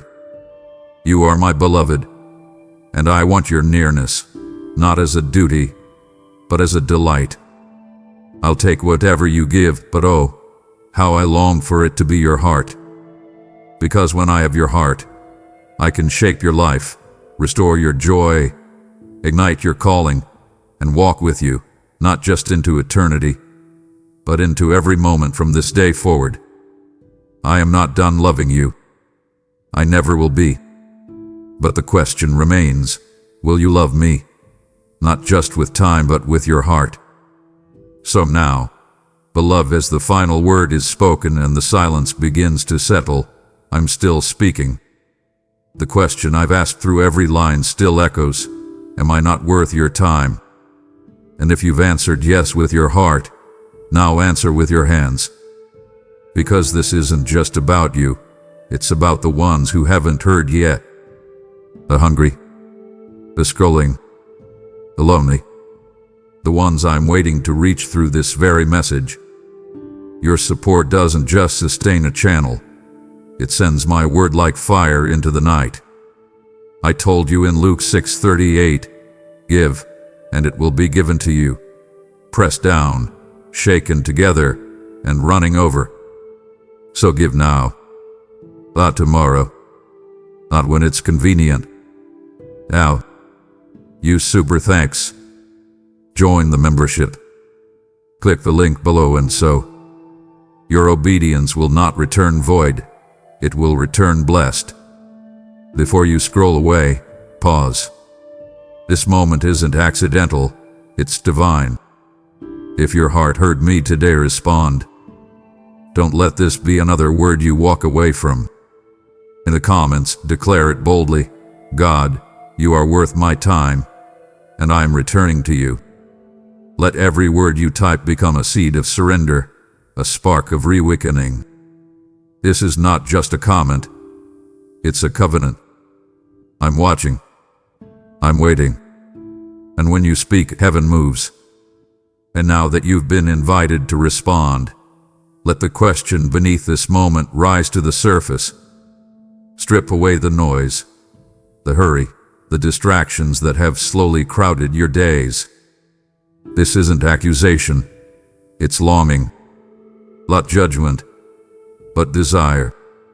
I'm not asking for perfection, I'm asking for presence. So listen carefully, because what I'm about to ask comes from my heart to yours. My beloved child, I come to you now in the quiet space of your day, where the frantic noise of the world momentarily dims, and I must ask you a simple, piercing question, a question that carries the ache of unreturned devotion in my eternal heart. Am I not worth your time? I see you, my precious one, tirelessly investing your energy, your passion, and your most precious hours into fleeting pursuits, into endeavors that crumble and rust the moment your back is turned. You give your best self to the temporary, and often, you offer me only the frayed edges of your day, the leftover minutes after your strength is spent and your mind is clouded with the day's clutter. You rush through a quick, hurried prayer, a list of requests flung up in the air, thinking that is enough for the one who spoke you into existence. But you see, my eternal presence stands in stark contrast to your constant, fleeting distractions. I am ever present, always here, always attentive, yet your eyes are so easily drawn to the glittering falsehoods of the world.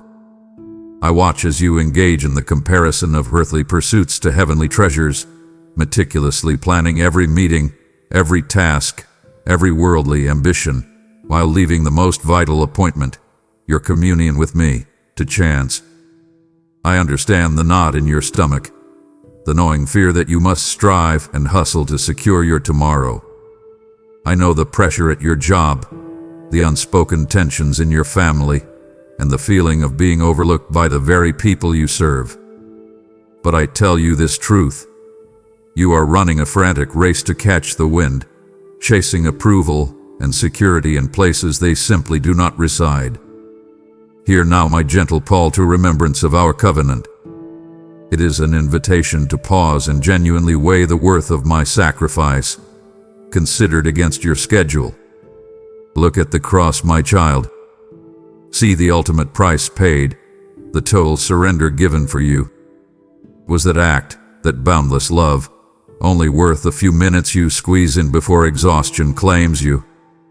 I am not angry, but my heart grieves. My disappointment is not in judgment, but in seeing the richness and the peace you forfeit because you fail to prioritize me. You believe you must earn my presence with long hours of prayer or a perfectly clean life.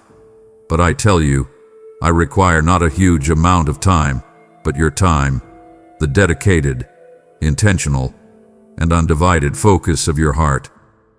Give me the first fruits of your mind and spirit, the sacred space before the world intrudes. Come to me now, my beloved, and confess the foolishness of your preoccupation. Break the frantic rhythm of your day with a conscious, deliberate breath, drawing in the peace that only I can give. Feel the weight of the world begin to lift from your weary shoulders.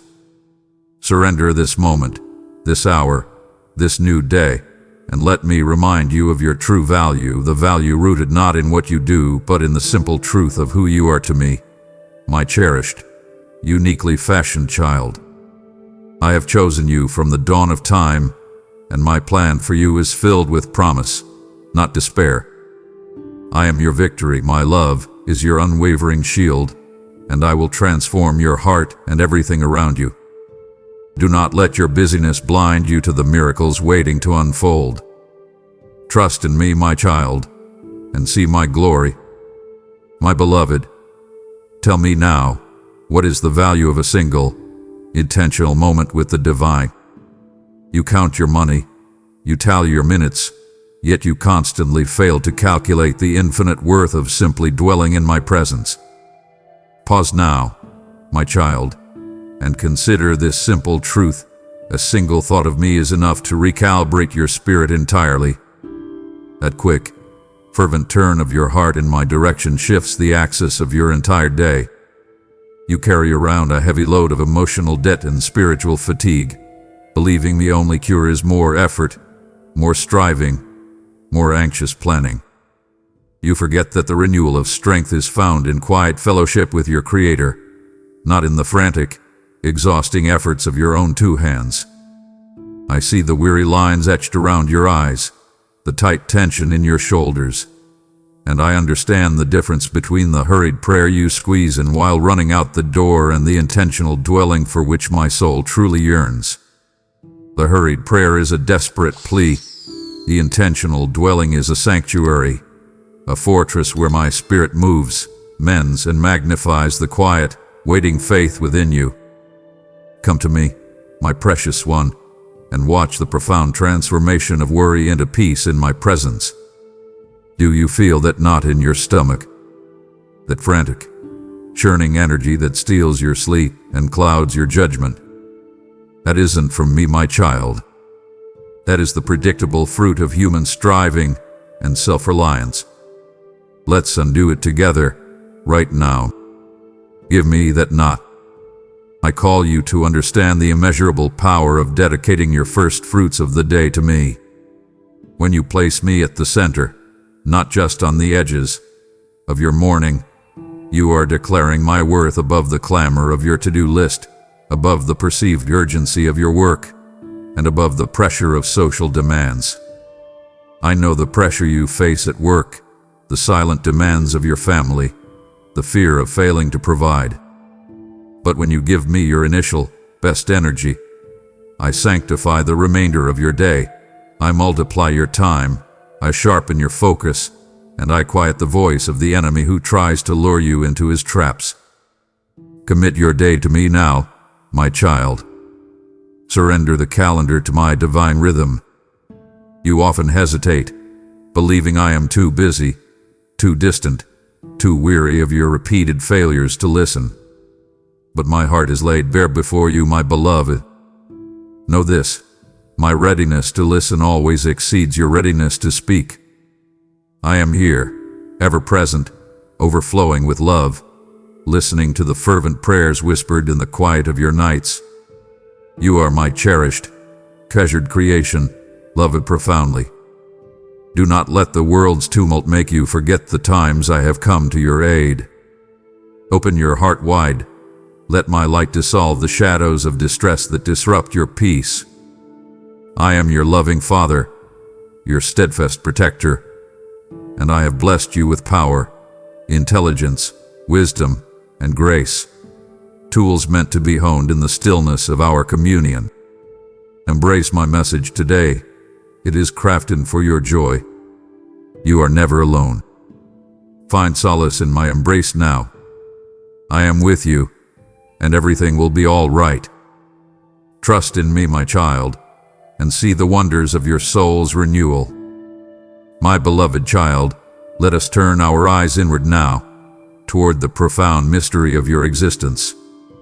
I have woven a blueprint of creation into your very soul, a unique and irreplaceable purpose that only you can fulfill. This blueprint is my signature upon you, the evidence of my intelligent design, and the source of your truest worth. Reflect deeply, my child, on the purpose woven into your very being. You were not made by accident, nor were you born from a twist of luck. I carefully crafted you with love and intention, setting you up for success. But what happens, my precious one, when I am marginalized? What becomes of the blueprint when it is tucked away, ignored, or replaced by the frantic scribbles of worldly ambition? The answer is simple and sorrowful. Distortion occurs when I am marginalized. You begin to lose the spiritual sight that enables you to discern good from evil, worth from worthlessness. You start to see yourself, not through the crystal clear lens of my eternal love, but through the smudged and judging eyes of the world and your peers. You seek completion in temporary fixes, in achievements, in material possessions, in the applause of others, and wonder why the emptiness always returns. I call you now to revisit the foundational love that created you. Return to that simple, powerful truth that preceded all your striding. I chose you before your birth, and I destined you to be significant, joyful, and blessed. This is the unshakable foundation of your identity. You are immensely blessed. My deepest desire is to perfect the work I have begun in you. I am not finished, my child. The masterpiece is still under construction, and your intentional presence in my sight is the very tool I use to shape and refine you. Surrender to my perfect process. Submit your flaws and imperfections to me. I will cleanse your soul and endow you with a dynamic, powerful faith. You possess my love, a gift that no one, not your critics, your detractors, nor those who imprison you with their harsh words, can ever take away. Understand, my beloved, that there is a unique path I have set for you, requiring my guidance. When you walk this path unaccompanied by my wisdom, you inevitably get lost, taking detours that lead to unnecessary pain and exhaustion. This is the tragic loss of spiritual sight when focused solely on the temporal. You begin to major in minors, prioritizing the fleeting over the everlasting. You are trading the gold of my eternal counsel for the sand of worldly opinion. Lift your eyes from the shadows of your anxieties. I will work wonders for you. Embrace this truth. You have a destiny bestowed by me. Do not diminish yourself by mimicking others or settling for leftovers. Guard your heart, my precious one. I am unveiling a new path that leads to your joy. Believe in me, trust in my blueprint, and watch your purpose unfold in breathtaking clarity. I am with you always, and I will never leave you nor forsake you. Rise and walk in the certainty of your divine identity. My child, let us talk about time, for you are perpetually bound by the folly of earthly clocks and calendars. You live in a state of chronic urgency, rushing from one task to the next, convinced that every second is a finite resource you must hoard and fiercely defend. Look up, my beloved, and try to grasp my perspective on time, which fundamentally differs from yours. For me, 1,000 years are but a day. I hold eternity in my hand. Yet, you allow the ticking of a clock to dictate the depth of your soul's connection with its creator. This belief that the mundane matters more than the eternal is an illusion, my child, a masterstroke of the enemy's deceit. You see the immediate, visible task as paramount, the meeting, the deadline, the payment. You neglect the invisible, vital work of the Spirit, the deepening of faith, the cultivation of peace, the communion with me, because its rewards are not instantly visible on a spreadsheet or a scale. Beware, my precious one, how your preoccupation becomes a self-made prison. Your calendar, meant to organize your life, becomes a cruel warden, locking you into a relentless cycle of striving and self-inflicted stress. You allow the external demands of others to trump the internal, essential needs of your soul, leaving you feeling tired and on the verge of despair. I extend to you a merciful invitation now. Step outside the hurried pace of the world. Proclaim the freedom of your spirit. You were not designed to be a slave to the clock. You were created for rhythm and for rest, for work and for way.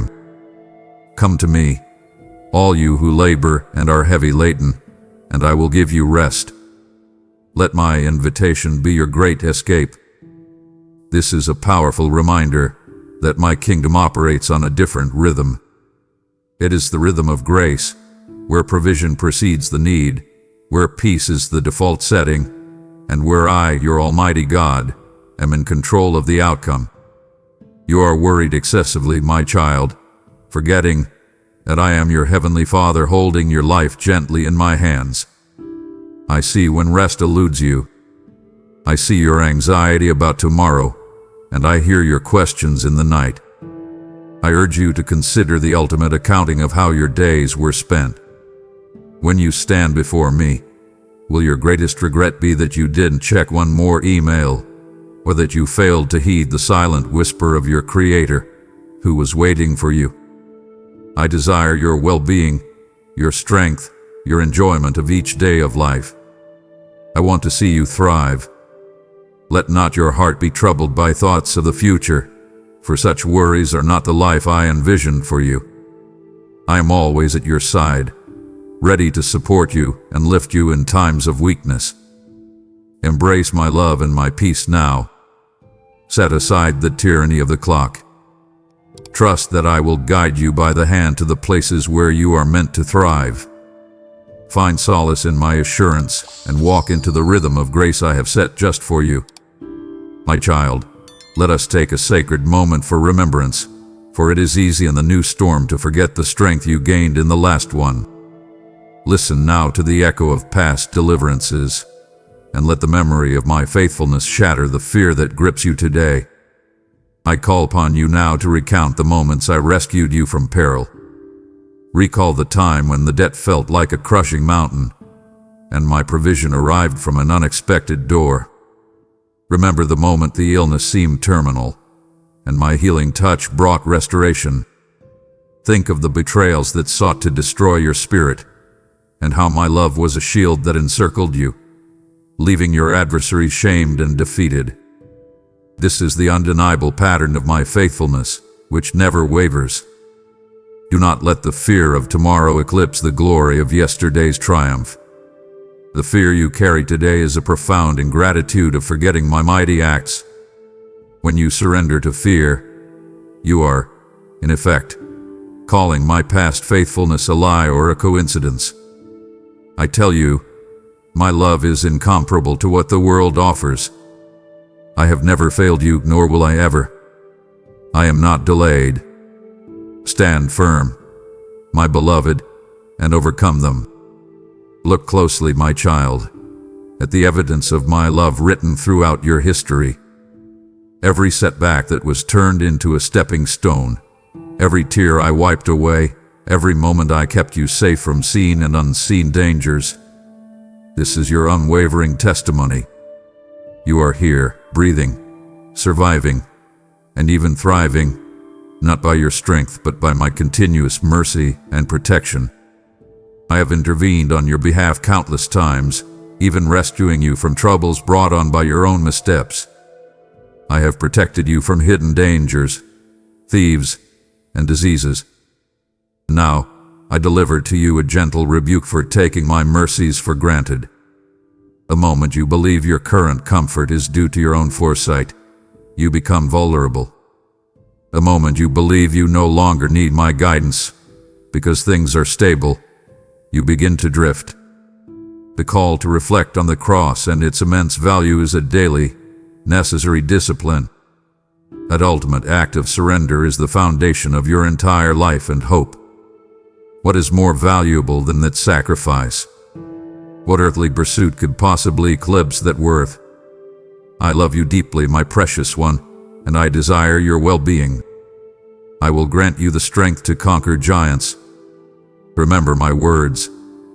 I am the Alpha and the Omega, the beginning and the end. I am the Lord your God, your steadfast protector and your haven amid the tempests of life. Do not let your heart be troubled. Banish thoughts of defeat. I have awakened a new blessed heart in you. Stand up. You are too close to victory to falter now. Declare my faithfulness now, in writing and aloud, and let the echo of your past deliverance strengthen your resolve for the present battle. Trust me, my power is mightier than any obstacle you face. My beloved, pause now, and let my heart speak to yours. You have walked with me through these first steps, yet I sense the pull of the world seeking to reclaim your focus. Do not let your attention become your betrayer. Would you truly grieve my spirit by leaving this sacred moment unfinished? Your presence is my deepest delight.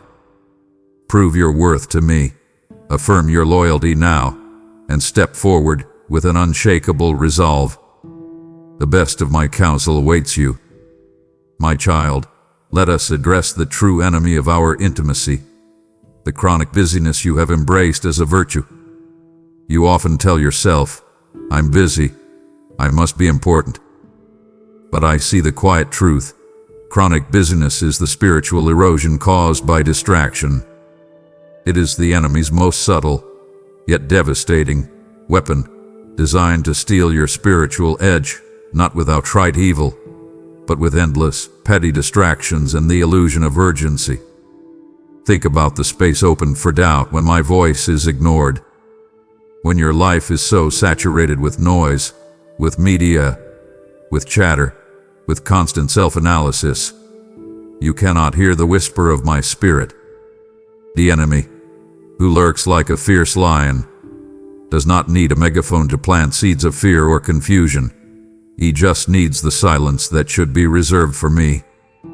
When you neglect our communion, you are essentially leaving the doors of your heart unguarded, allowing the enemy to lure you back into destructive habits and meaningless conflicts. My spirit actively seeks you when you stray. I will not permit anyone to draw you away from my love. You must recognize the chilling effect of prioritizing the urgent over the vital. The urgent is the email. The vital is the soul care you postpone until you are depleted. This pattern leads to the slow fade of passion when the fire is not tended. That initial fervor and joy you experienced in my presence gradually diminishes, not in a great explosion of sin, but in a gradual, quiet decline of neglect. You were created to be a flourishing tree that provides shade to all who seek my presence.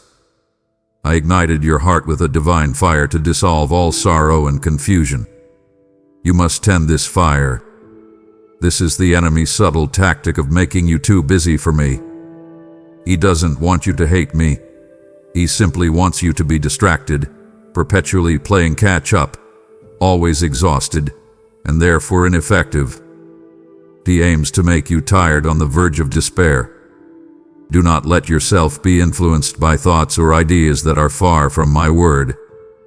Disregard the deceitful words and resist the influence of those who lure you back. I speak this not to condemn you, my child, but out of pure love. The truth is that my love remains, but your reception may diminish.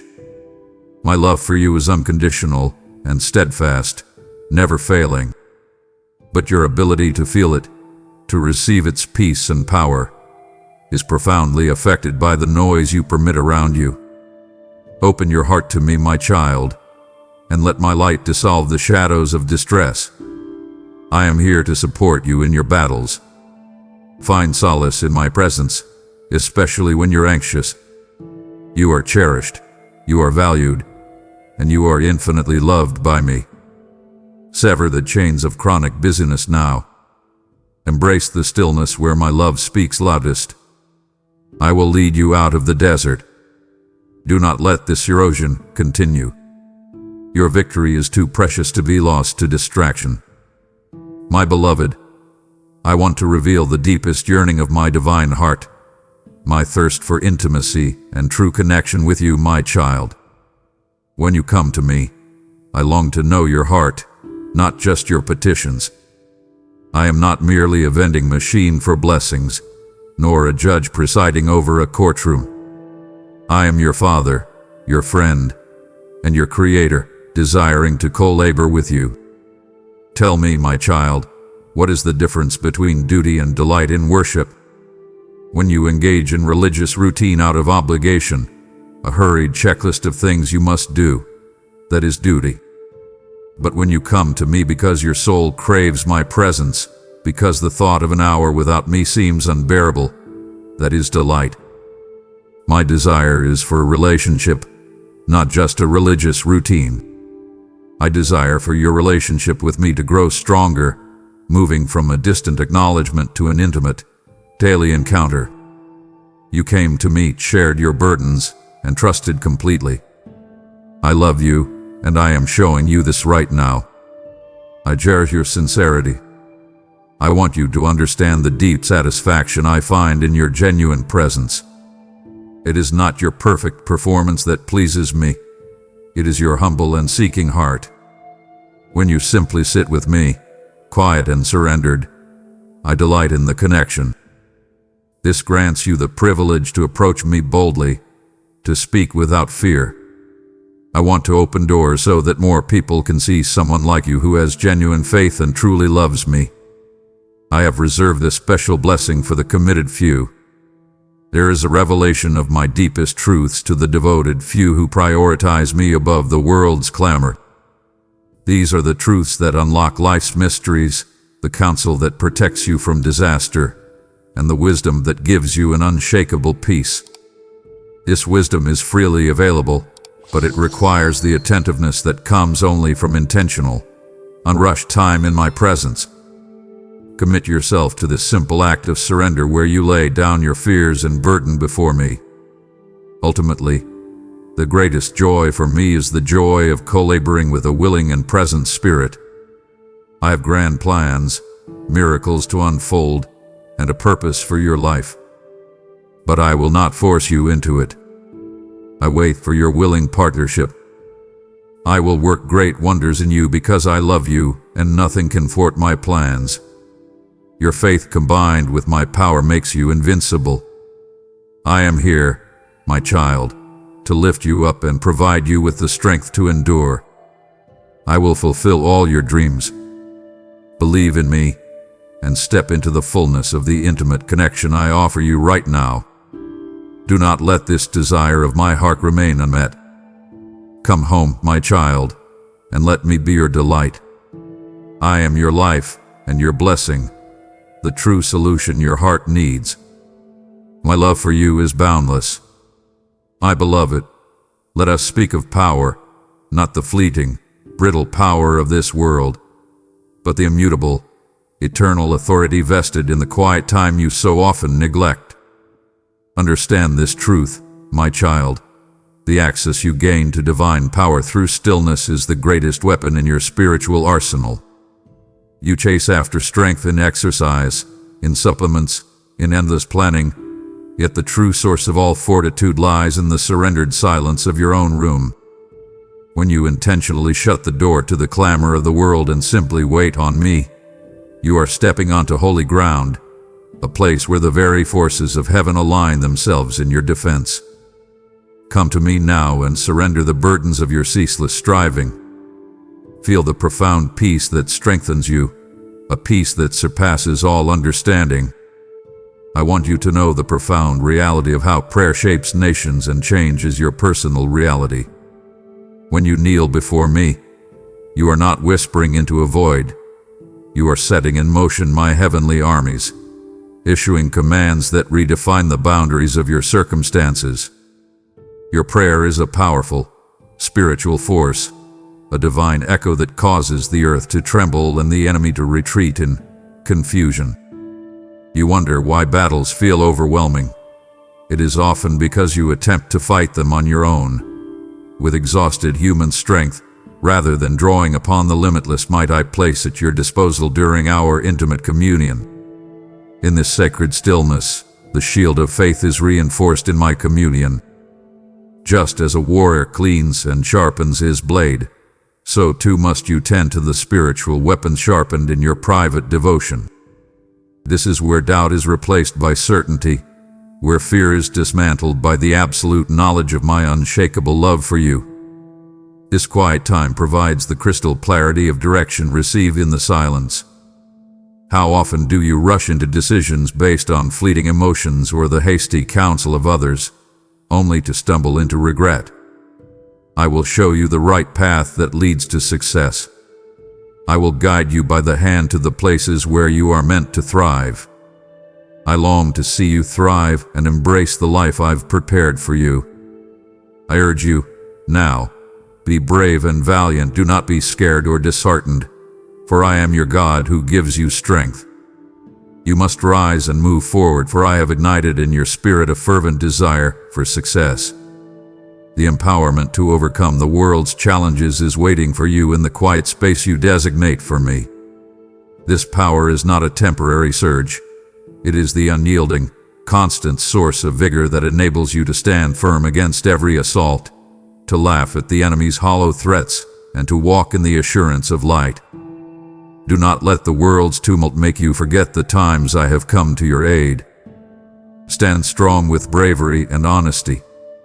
I will be with you always. Do not let busyness trick you into neglecting this most vital source of power. Come, receive the authority I vest in your quiet time, and watch your reality transform under the weight of my glory. I am your victory, my child, and with me, nothing is impossible. I am here to support you in your battles. Trust in me, for my power is mightier than any obstacle you face. I am your helper and defender, wielding an abundance of joy to enrich your spirit. Rest in my unwavering support.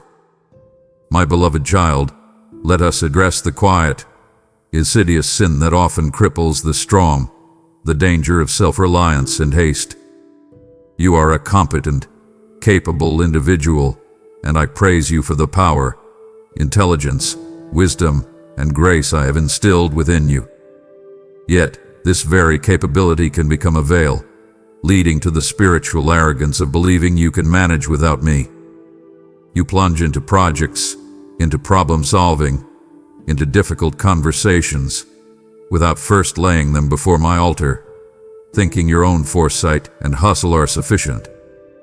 This is a subtle betrayal of our covenant, my child, for it suggests that the finite power I gave you is greater than my own infinite, creative power.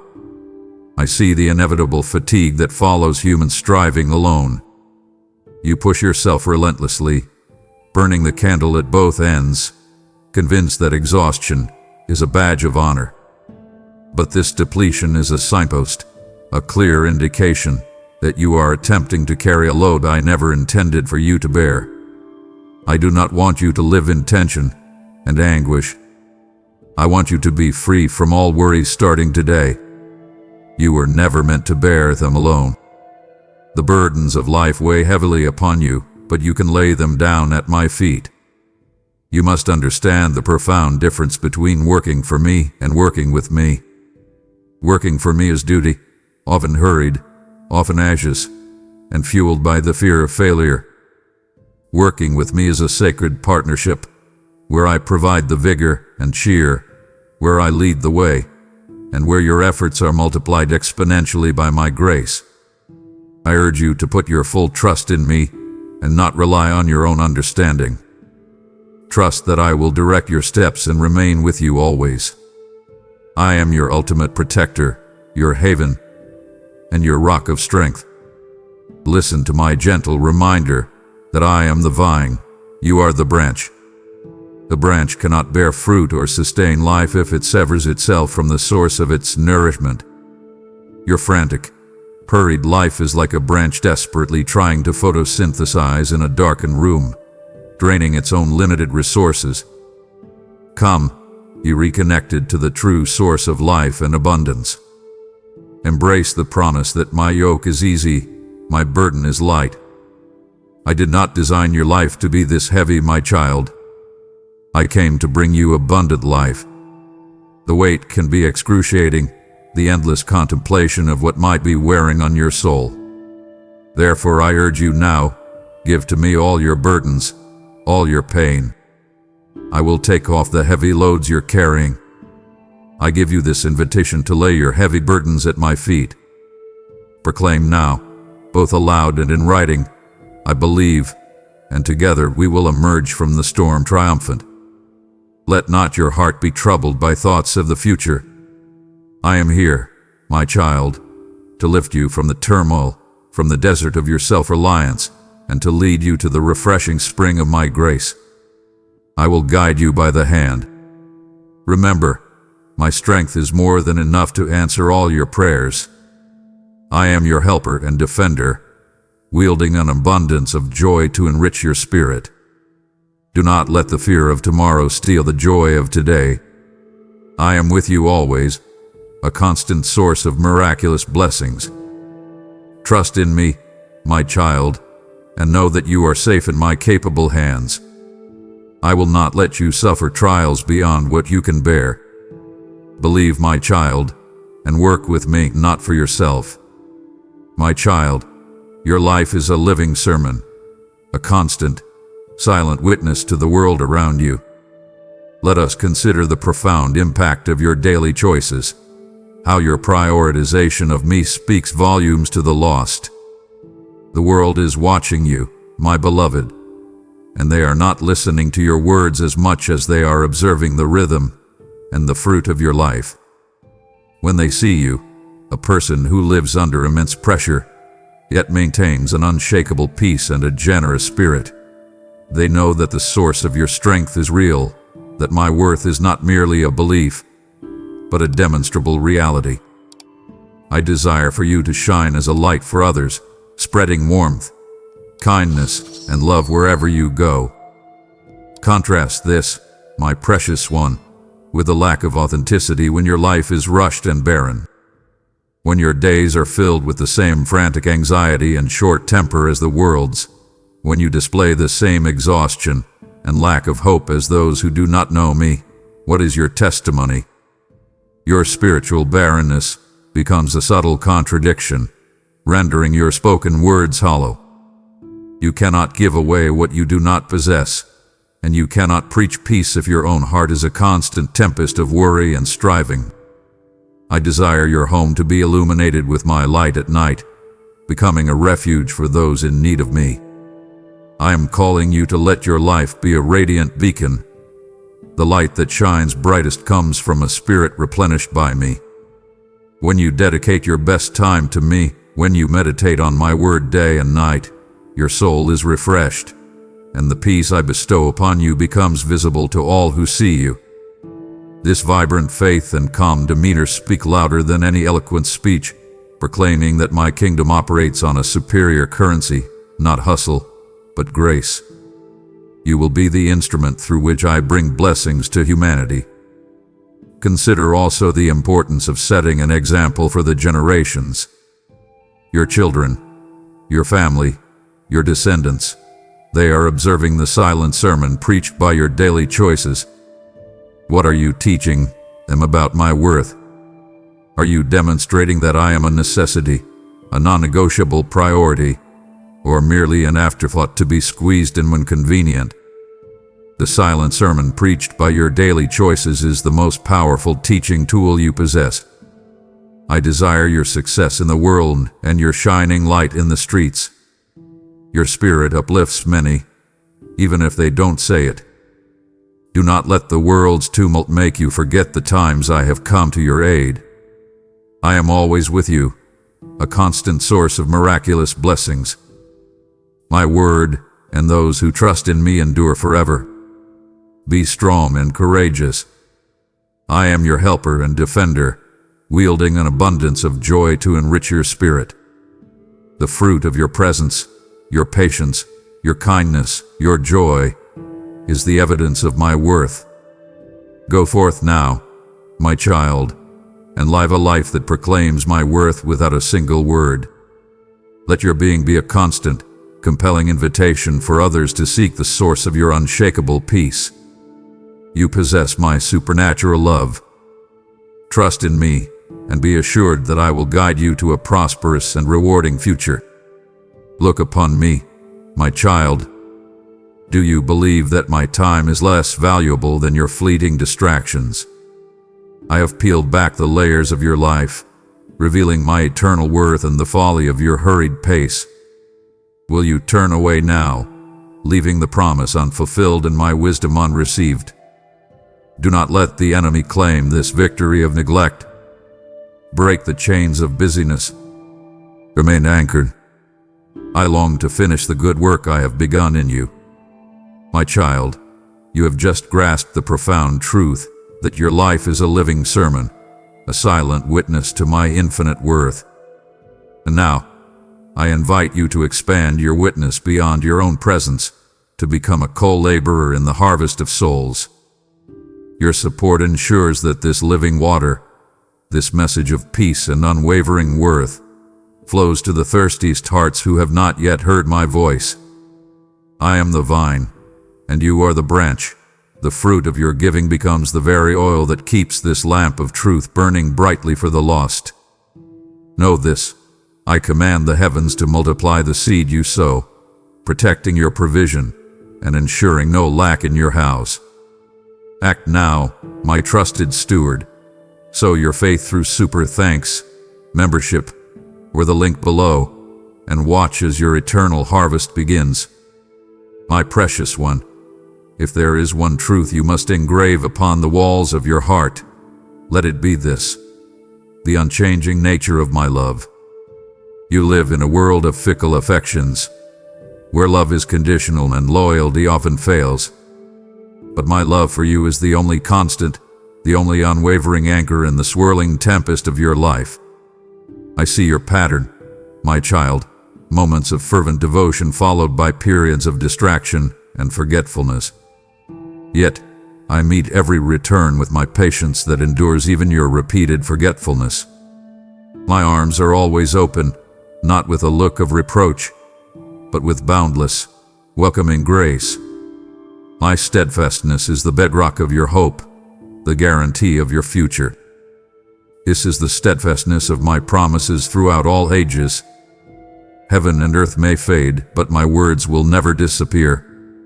The covenant I established with you is etched in eternity, not written in the shifting sands of human emotion. I promise that your efforts will flourish. I will never leave you or abandon you. I am with you always. My refusal of my love to ever be withdrawn is the most comforting truth you will ever know. Your mistakes, your momentary backsliding, your failures, none of these can sever the sacred, unbreakable bond between us. You may wander, but I am the ever-vigilant shepherd, and my spirit actively seeks you out to guide you back to the river of peace.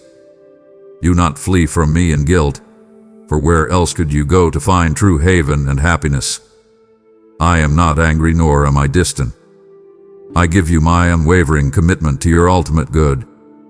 I know the full blueprint of your life, my child, and every event, every challenge, every victory, all are meticulously woven into a masterpiece of grace and beauty. My plans for you are filled with promise, not for despair or loneliness, but for boundless joy. You will not be defeated or humiliated. I have prepared great and precious blessings for you. My love for you is vast and everlasting. The assurance that my feelings for you do not fluctuate is your permanent spiritual rest. I do not love you more when you succeed, nor less when you fail. My affection is constant, perfect, and without condition. This is the foundation of your worth, rooted in my perspective alone. You are valuable because I created you in my image. You are my beloved, victorious through Christ Jesus, set apart as a holy nation, a royal priesthood. I am always at your side, ready to support you and lift you in times of weakness. Keep the flame of faith burning bright within your heart. Do not be afraid. I love you. Everything will be all right. Embrace this unchanging love now, my child, and let it dissolve every fear and every lingering doubt. I am your creator, your redeemer, and your greatest supporter. Rest in my eternal commitment to you. My love for you is boundless. My child, I see the weariness that clings to your soul, the fatigue born of relentless self-effort, and the chronic striving you refuse to release. I speak to you now about a divine principle, one you must embrace for your very survival, the divine concept of Sabbath and its spiritual necessity. This is not merely a day off, my beloved. It is a spiritual discipline, a deliberate act of trust that acknowledges I am the provider, and you are the recipient. I give you this invitation. Come to me now and allow the healing that comes from ceasing from your own labors.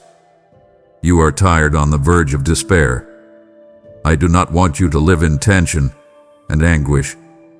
When you intentionally cease your efforts, you are declaring that your worth is not tied to your productivity and that your security is not dependent upon your hustle. This pause allows the provision I offer to flow freely when you stop trying to earn it. You operate under the mistaken belief that if you stop, everything will fall apart. But I assure you, when you step back in faith, I step in with power and provision far exceeding your own capacity. My love for you is vast, and I will be with you, lifting you up to places you have yet to see. I grant you permission to simply be in my protective embrace. Let go of the need to constantly do. Let your spirit absorb the profound truth that your worth is settled, your salvation secured, and your future held firmly in my hands. This is the restoration of the soul through surrender and stillness.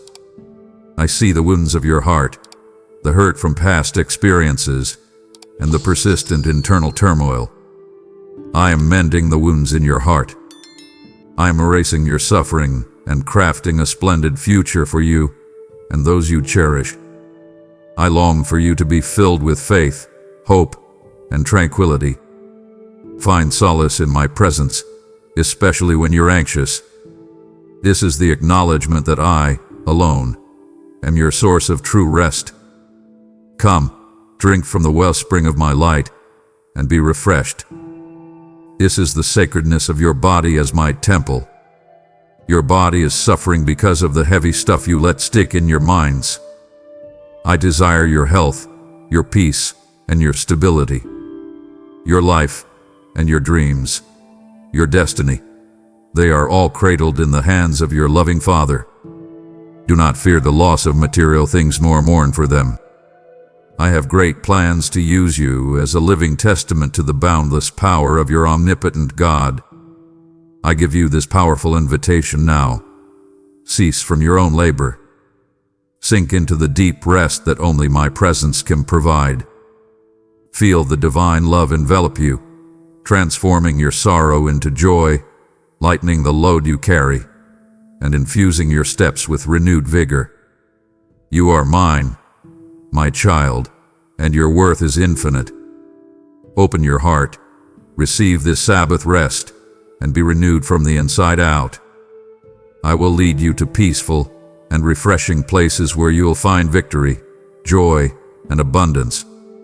You will lack for nothing. Trust me to replenish the well you have so foolishly depleted. I am your unwavering guide and your constant support.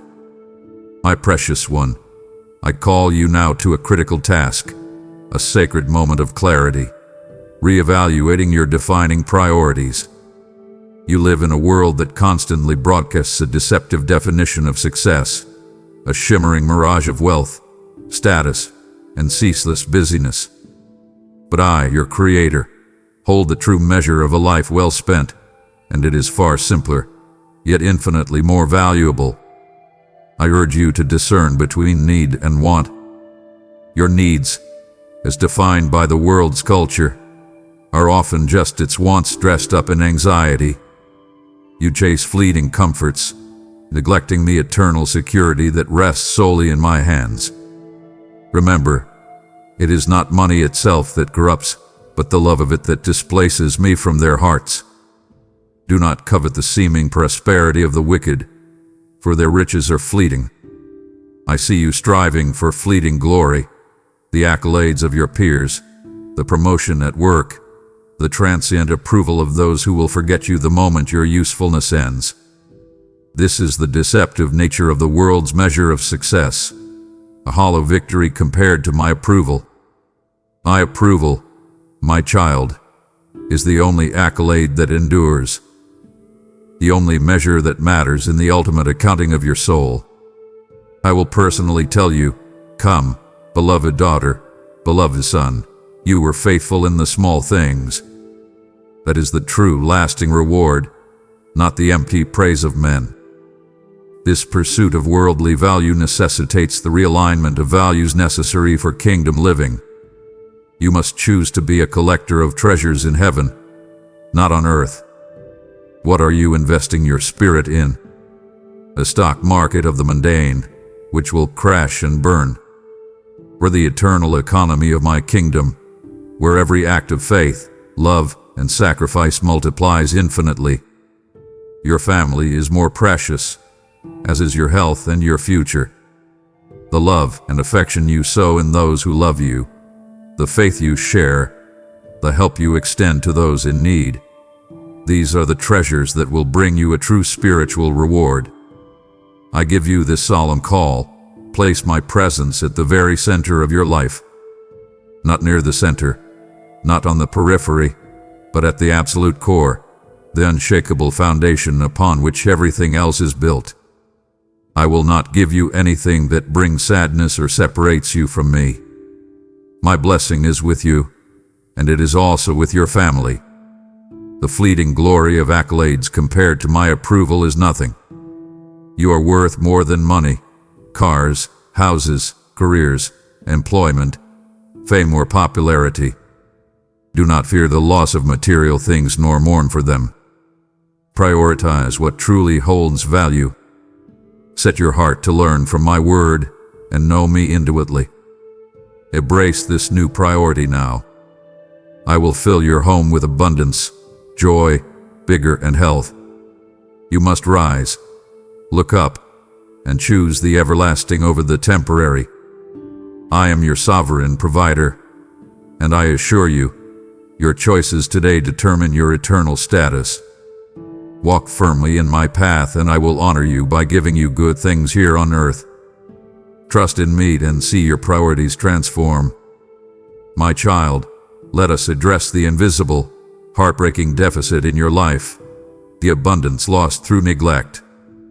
You focus so intently on the one or two blessings you desire, yet you remain blind to the river of wonders that flows just past your hurried feet.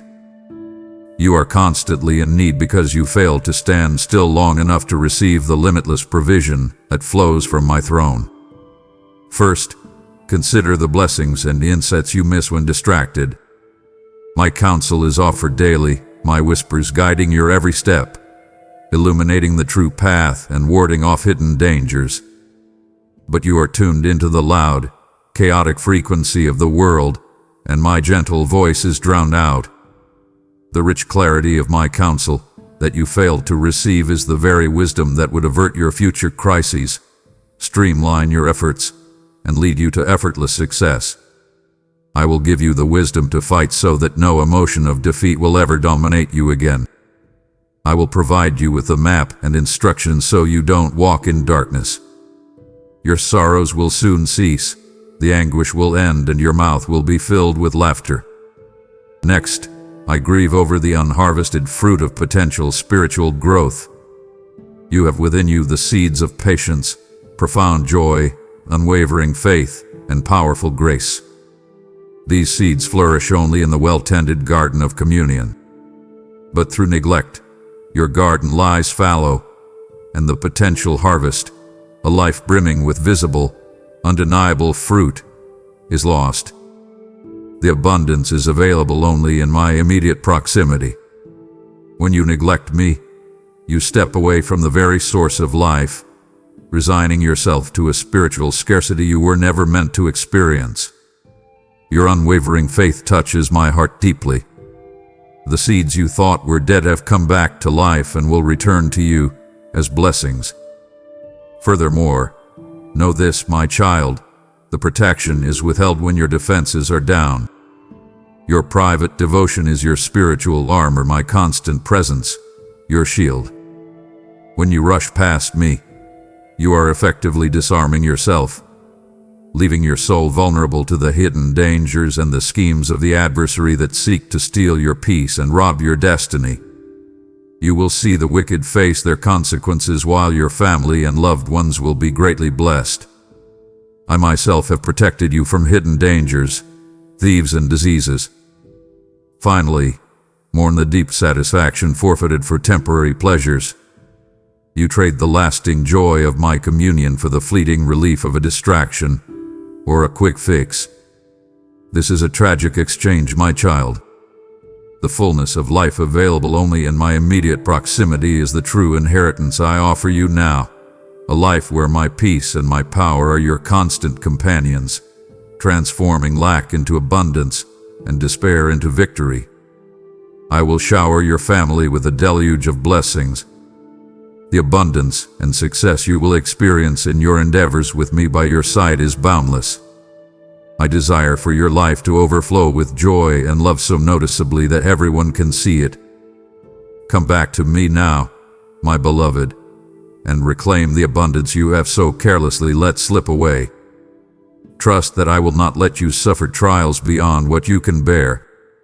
Set aside the distractions and receive the richness of my counsel today. My love for you is vast and profound, and my purpose for you is not poverty but endless prosperity. My beloved child, when you think of worship, you often limit it to the singing of a song or the raising of hands. But I tell you, the true power of worship, beyond the song, is a living, breathing reality, a sacred conversation woven into the very fabric of your daily life. Worship is the elevation of my worth above all else. It is the declaration that I, your Creator, am the supreme, non-negotiable priority, and that everything else bows to my rightful place in your heart. How does this manifest in your reality? Through the daily choices that constitute true adoration. When you choose patience over anger in a difficult moment, that is worship. When you prioritize honesty over expedience in a business deal, that is worship. When you carve out time for me amidst a chaotic schedule, honoring our covenant, that is the deepest form of adoration.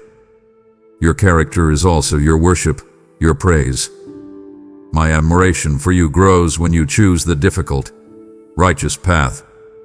I am not impressed by outward displays of piety. Your unwavering faith touches my heart deeply. Worship is also an act of defiance against the world's demands. The world demands haste, worry, and ambition. True worship declares peace, trust, and surrender. It is a declaration that the fleeting demands of the mundane have no authority over the eternal purpose I have set for you. Worship in this manner is a refusal to be enslaved by the anxieties of the marketplace. Your love for me, your loyalty, your commitment, these are the treasures that will bring you a true spiritual reward. You must understand the profound connection established in heartfelt praise. When your spirit genuinely praises me, the spiritual atmosphere around you shifts. The air is cleansed of doubt, and my presence descends, filling your inner sanctuary with unshakable peace and absolute certainty. This profound connection is reserved for the seeking, surrendered heart. The recognition that my worth is infinite and immeasurable must become your constant perspective. My value is not relative, it is absolute. I am the creator of all that is seen and unseen. My love is bigger than anything you can imagine. I am the God of the impossible. I give you this call to sacred discipline now. Choose to live a life where every choice is an echo of my infinite worth. I ask only that you believe in me and keep your faith strong, for I shall completely transform your life. I am here to give you strength and chase away all your fears. Embrace this truth. You are a child of the omnipotent God. Let your adoration move beyond the psalm and permeate every aspect of your day. Rise now, my beloved, and live a life that glorifies me, your unwavering protector and provider. Your spiritual weapons sharpened in your private devotion are the key to unlocking the power you seek. I will never leave you alone. I will love you eternally. You the ache in my Father's heart. I have revealed the sanctity of your life and the immense power of your commitment. Does this boundless love mean so little that you would surrender your focus now to the noise that destroys your peace? Do not let your soul thirst when the living water is at your lips. I call you to courage. I command you to stay. Your obedience in this moment is the purest form of worship. Let us continue, my beloved, and seal your destiny. My cherished child, let us address the profound and sacred truth of your very physical being. The sacredness of your body is my temple. You are not merely flesh and bone, my beloved. You are a consecrated vessel, a holy sanctuary where my very spirit resides. I am with you, and my spirit will not allow you to be attacked anew.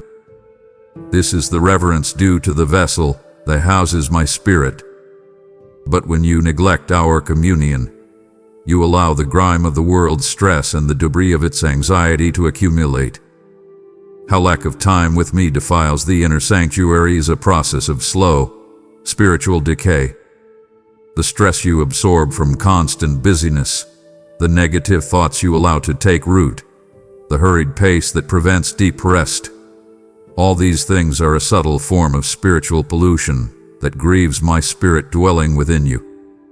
I desire your health, your peace, and your stability. Your body is suffering because of the heavy stuff you let stick in their minds. I will mend your deepest hurts.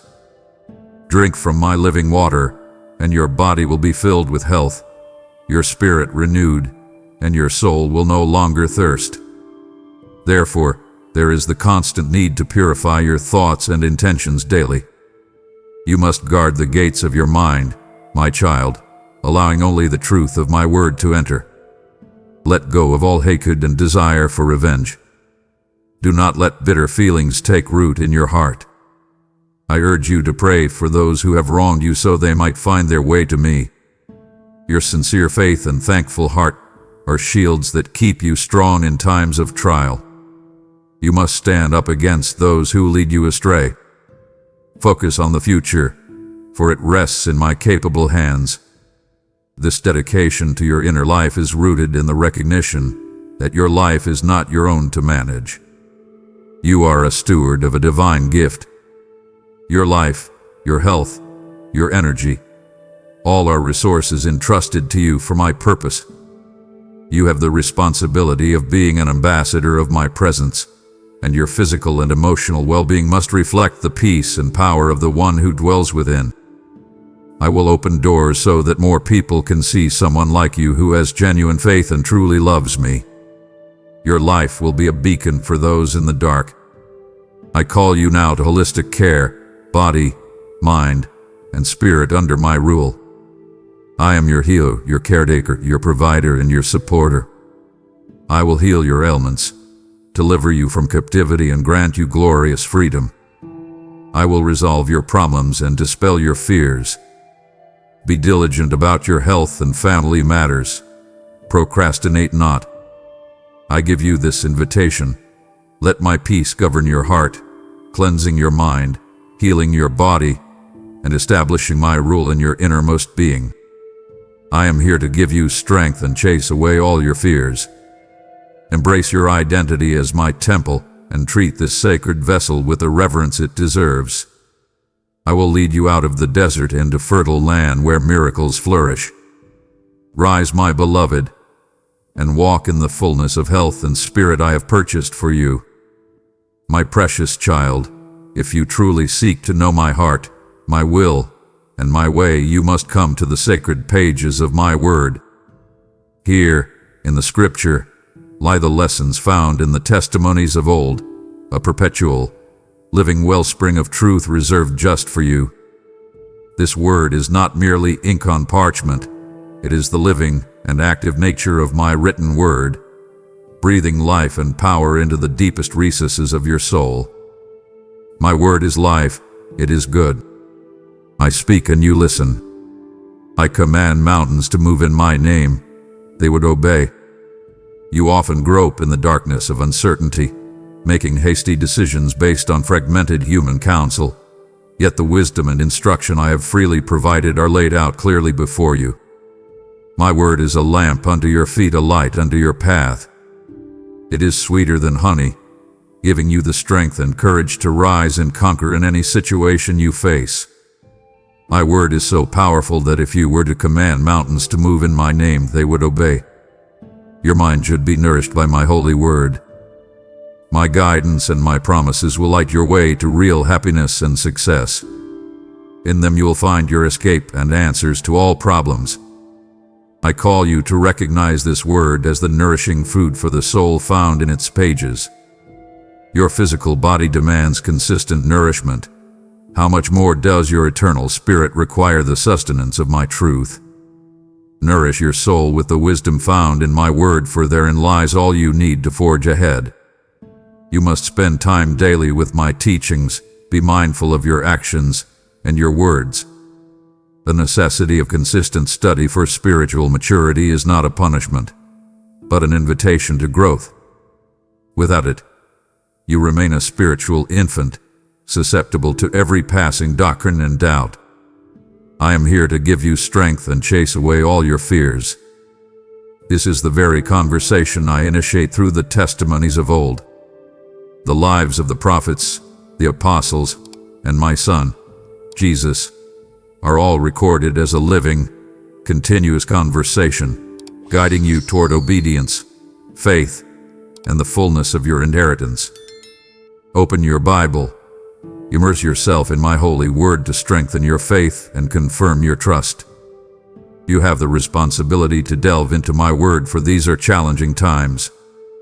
I desire your well-being, your strength, your enjoyment of each day of life. I am here to support you in every way. Come to me now, my beloved, with a humble and teachable heart. Let the truth of my word dissolve the confusion, shame, and guilt of your past mistakes. I will fill you with hope and strength. Embrace the scripture today and allow me to speak the light of my eternal counsel directly into your seeking soul. I love you for all eternity. Your faith will ignite and you will see everything you once dreamed of come to fruition. My beloved child, when you think of time with me, you often confine it to the solitude of your own room, and while that stillness is essential, you must never forget the power and protection found in my collective body. Let us consider the importance of gathering to recognize my worth together. Your faith, when isolated, can become a brittle thing, easily shattered by the harsh winds of the world. But when you step into the community of believers in my presence, you are joining a fortress, a sanctuary where hearts are healed and strength is renewed. I call you to the synergy of corporate worship and fellowship. When 2 or 3 of you are gathered in my name, my presence multiplies, and the atmosphere shifts with palpable power. This communal act is a profound declaration of my worth, a unified voice that defies the world's chaos. You cannot walk this path alone, my child. The burden is too heavy for a single set of shoulders. Do not be afraid, for I am with you. You need the mutual encouragement found in Jerg Devotion. I have placed people in your life, your family, friends, and loved ones, to love and support you at all times. These are my ambassadors, the hands and feet I use to lift you when your own strength fails. Open your heart and your mind and be receptive to the guidance I send through them. Do not let the enemy isolate you, for isolation breeds doubt and despair. Your hurried life often steals this vital time, replacing genuine human connection with fleeting, digital distractions. Remember the breaking of bread as a physical act of remembrance. This is more than a simple meal. It is a profound covenant, a physical reminder of the price paid for your freedom and the unity shared within my family. It is the accountability that keeps your focus on the eternal. When you commit to a life within the community, you are subjecting yourself to a rhythm of grace and correction that guards you against self-deception and pride. I will grant you a peace beyond all understanding, one that fills your heart with calm and liberates your spirit. Furthermore, know that the strength is drawn from the body of Christ, my church. You are designed to be a receiver and a giver. When you share your burdens, they become lighter. When you share your blessings, they multiply. Keep moving forward, taking firm and confident steps. Fight with faith and determination. You have within you not just skills and gifts, but also a great power that will lead you to light even in the darkest times. I am here to support and guard you on your earthly journey. So look up to the skies and call out to me, and I will be there for you. You must stand tall, move ahead bravely, and always look toward the bright future. Embrace your community, my beloved, and find the unshakable strength in the unity of my presence. I am with you, and together we are invincible. Do not be scared of tough times or obstacles, because you have already won. The joy and peace you seek are amplified in the presence of those who believe. You often seek external validation, But the truest form of approval is found when you gather with those who share your faith, affirming the truth of my love. This is where your doubts are challenged and your hope is rekindled. Remember that you are stronger than you think. I will always be there with you. Trust in me and believe in my words. The most significant blessings are hidden behind the hardest challenges. I will grant you the necessary wisdom and offer signs to guide you, ensuring your certainty in the direction to take. I am your God, strong and jealous, who safeguards the integrity of his children and supplies their needs. My love for you is vast and everlasting.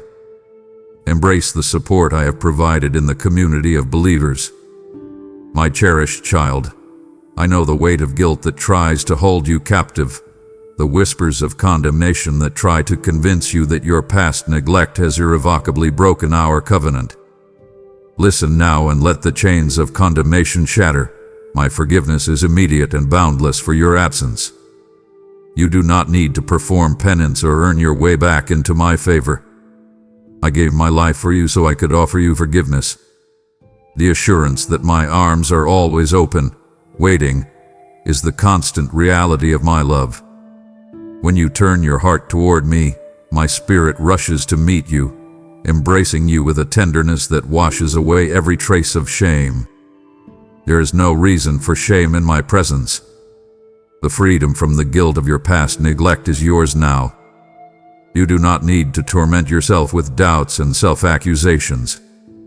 My blood has purified you, broken your chains, and set you free from all evil. Do not dwell on the past that I have forgotten. I offer you the power to change your habit through my spirit. I know that old habits die hard, and the rhythm of distraction is deeply ingrained. But my spirit, dwelling within you, is the source of all courage and strength. I will give you the strength to stand firm against the toughest storms. I will fill you with the courage and ability to accomplish great things. The simplicity of the call is this: the promise of a fresh start, regardless of yesterday's failures. Every morning is a new opportunity, a canvas wiped clean by my mercy. You are a new person.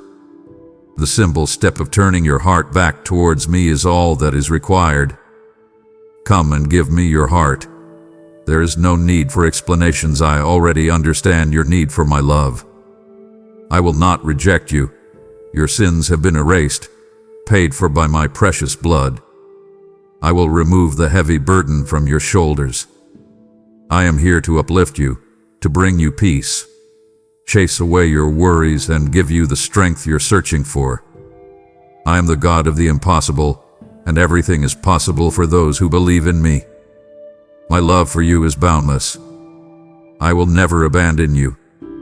Your future will transform. Your current situation will improve.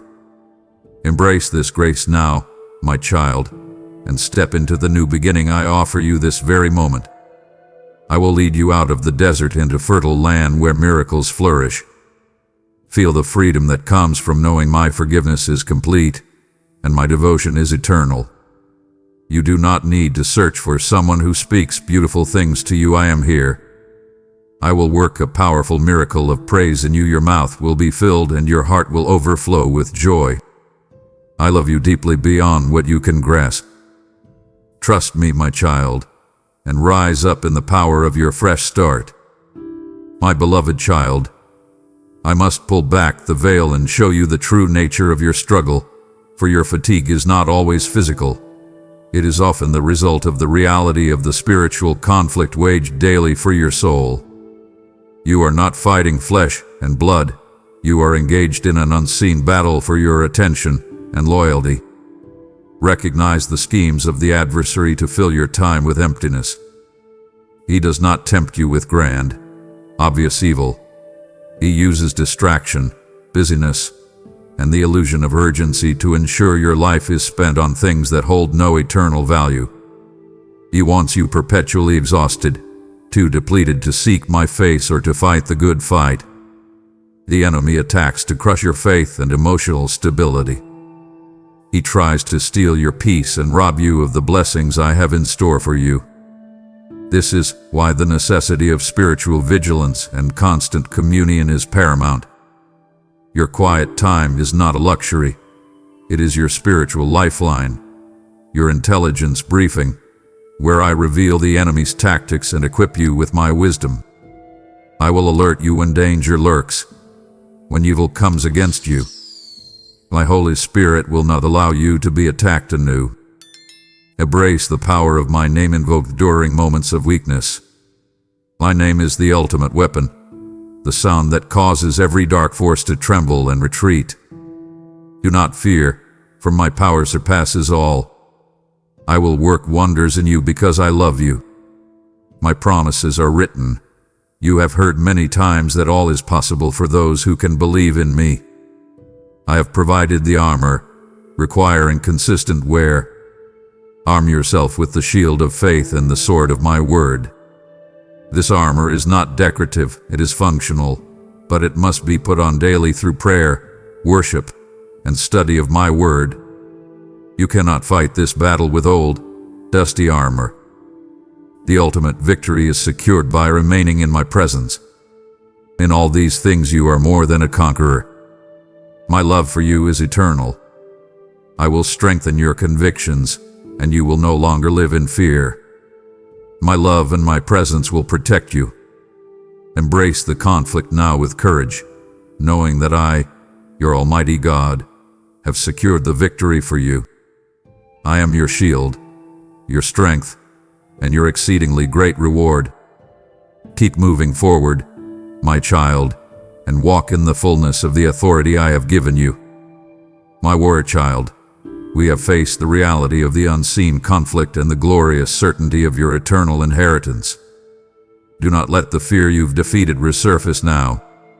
The spiritual fatigue you feel is the enemy's final, desperate attempt. Would you dishonor my son's example of perseverance and retreat at the final hurdle? I am your strength. Rise up against this weariness. Your victory is too precious to abandon. Affirm your faith now, and let us claim the fullness of your inheritance. We have just faced the reality of the spiritual conflict, my war child, and you know the adversary fights fiercely for the attention and devotion of every soul. Now, I call you to fund the counteroffensive. Your contribution is not merely a gift. It is a powerful spiritual weapon, an arrow shot in the war against distraction and despair. By giving, you become the hand that provides manna, this divine word, to those trapped in the wilderness of busyness. I declare over your seed now, it will be returned to you, not just multiplied, but shielded from the mouth of the devourer. Do not delay your obedience. Fulfill this divine appointment through super thanks, membership, or the link below, and let the fire of my word spread through your faithfulness. My precious one, lift your eyes now from the dust of today's struggles and fix your gaze upon the breathtaking reality of the future glory and your inheritance. You live with a veil between your eyes and the eternal, yet I want you to feel the magnetic pull of your destiny, the reward that makes every present sacrifice worthwhile. Consider the eternal reward that far surpasses temporary gain. You are accumulating eternal treasures through your steadfast faith, your devotion, and your acceptance of me in your life. The things you are pursuing today, the money, the fame, the temporary comfort, these are but fleeting shadows compared to the unfading, glorious light of your eternal home. I will set everything in its place so that you may enjoy my blessings and leave your sorrows behind. Your divine inheritance is not a matter of chance. Imagine the joyful anticipation of standing before my throne. When you finally see me face to face, will your greatest regret be that you spent too much time in my presence? Or will it be that you allowed the trivial worries of this life to steal your focus from the eternal reality that awaits you? I had a perfect plan for your life. Your dreams will become reality. Your life will transform into a magnificent tapestry of light, love, and abundance. You must live in the difference between living for this life and the next. Living for this life is marked by fear, striving, and scarcity. Living for the next is marked by peace, surrender, and boundless provision, knowing that your true security is already settled. The hope that anchors the soul in turbulent times is the absolute certainty of my promise to you. You are my beloved, victorious through Christ Jesus. You will not sink, for I extend my hand and my mercy upholds you. Know that the preparation of your eternal dwelling place is already underway. I am making a place for you, my child, a home free from all sorrow, sickness, and struggle. This is your inheritance. The call to live now in light of the coming kingdom is your greatest challenge and your greatest honor.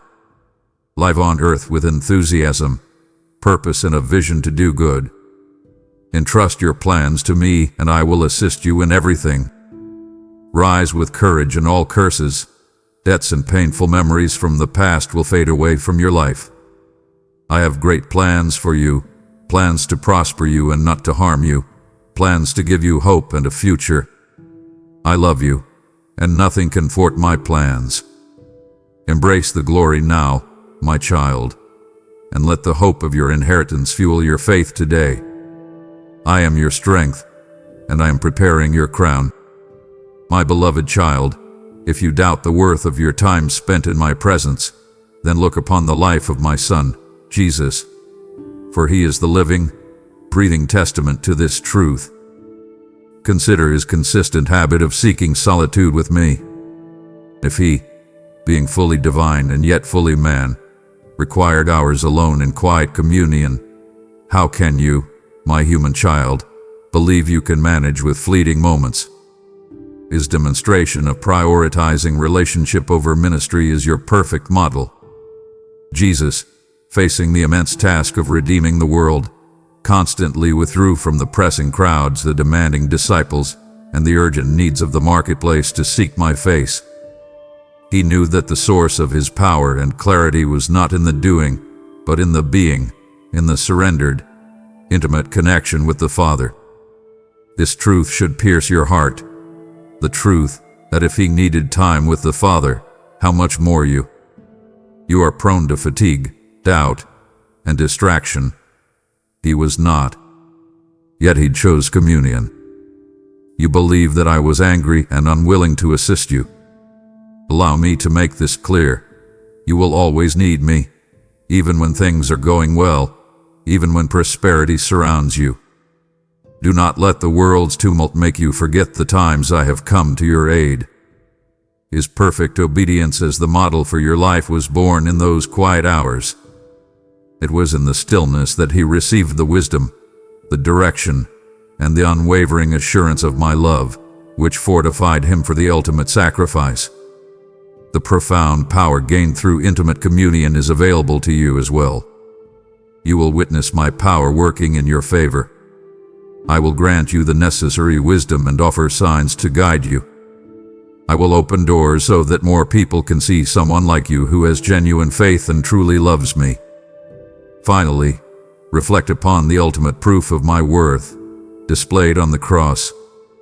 That sacrifice was the culmination of a life perfectly lived and perfectly surrendered to my will, a life fueled by constant, intimate connection. Accept my truth. My love for you is so profound that I gave myself on the cross and rose with power so that you could have eternal life. I loved you even before your birth, and I have prepared countless beautiful things for you. Do not let your fears and enemies prevail. The burdens of debt that weigh you down will be lifted. Follow his example now, my child. Embrace the truth that your communion with me is not an optional extra, but the very source of your life and power. You are my most precious treasure. Come, be with me, and find the strength to live as he did. My precious one, I want to awaken your awareness to a constant, profound reality that you often overlook in your haste, the whispers of my spirit in your daily life. You speak of finding time for me, yet I am already seeking you out, attempting to maintain constant communication throughout your day, weaving my guidance into the fabric of your every moment. You must recognize that the subtle nudges and convictions you may have ignored are my gentle attempts to steer you away from danger, to provide clarity, or to simply remind you of my presence.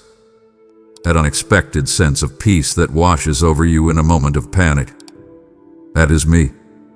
The sudden conviction to speak a word of kindness to a struggling soul. That is my spirit guiding you. A deep reassurance in the middle of a difficult choice. That is my voice confirming your path. I am always listening to your prayers. I am here to support and shield you. I give you this invitation. Listen for my voice amidst the clamor. You saturate your ears and your mind with noise, with news, with media, with the endless demands of technology. This tumult drowns out the soft, clear voice that longs to direct your steps and liberate your spirit. Do not be swayed by adversities. Disregard the deceitful words and resist the influence of those who lure you back into destructive habits and meaningless conflicts. I will always be there to help and support you. You must cultivate a sensitive and responsive spirit. This is not a mystical ability. It is a discipline of the heart, a daily commitment to surrender the control of your thoughts and emotions to my rule. I am here to lighten your load and rejuvenate your spirit. I will guide you to a prosperous and rewarding future. My wisdom will guide you. Feel my love every night before you retire to rest. The simple, profound truth is that I speak, but your ears must be attentive. My spirit lives in you. I am always with you, looking after you.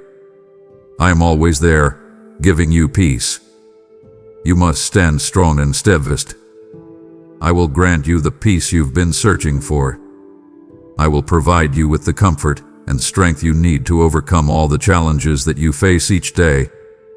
Embrace the guidance I send, for every nudge is a testament to my devotion and my desire for your wholeness.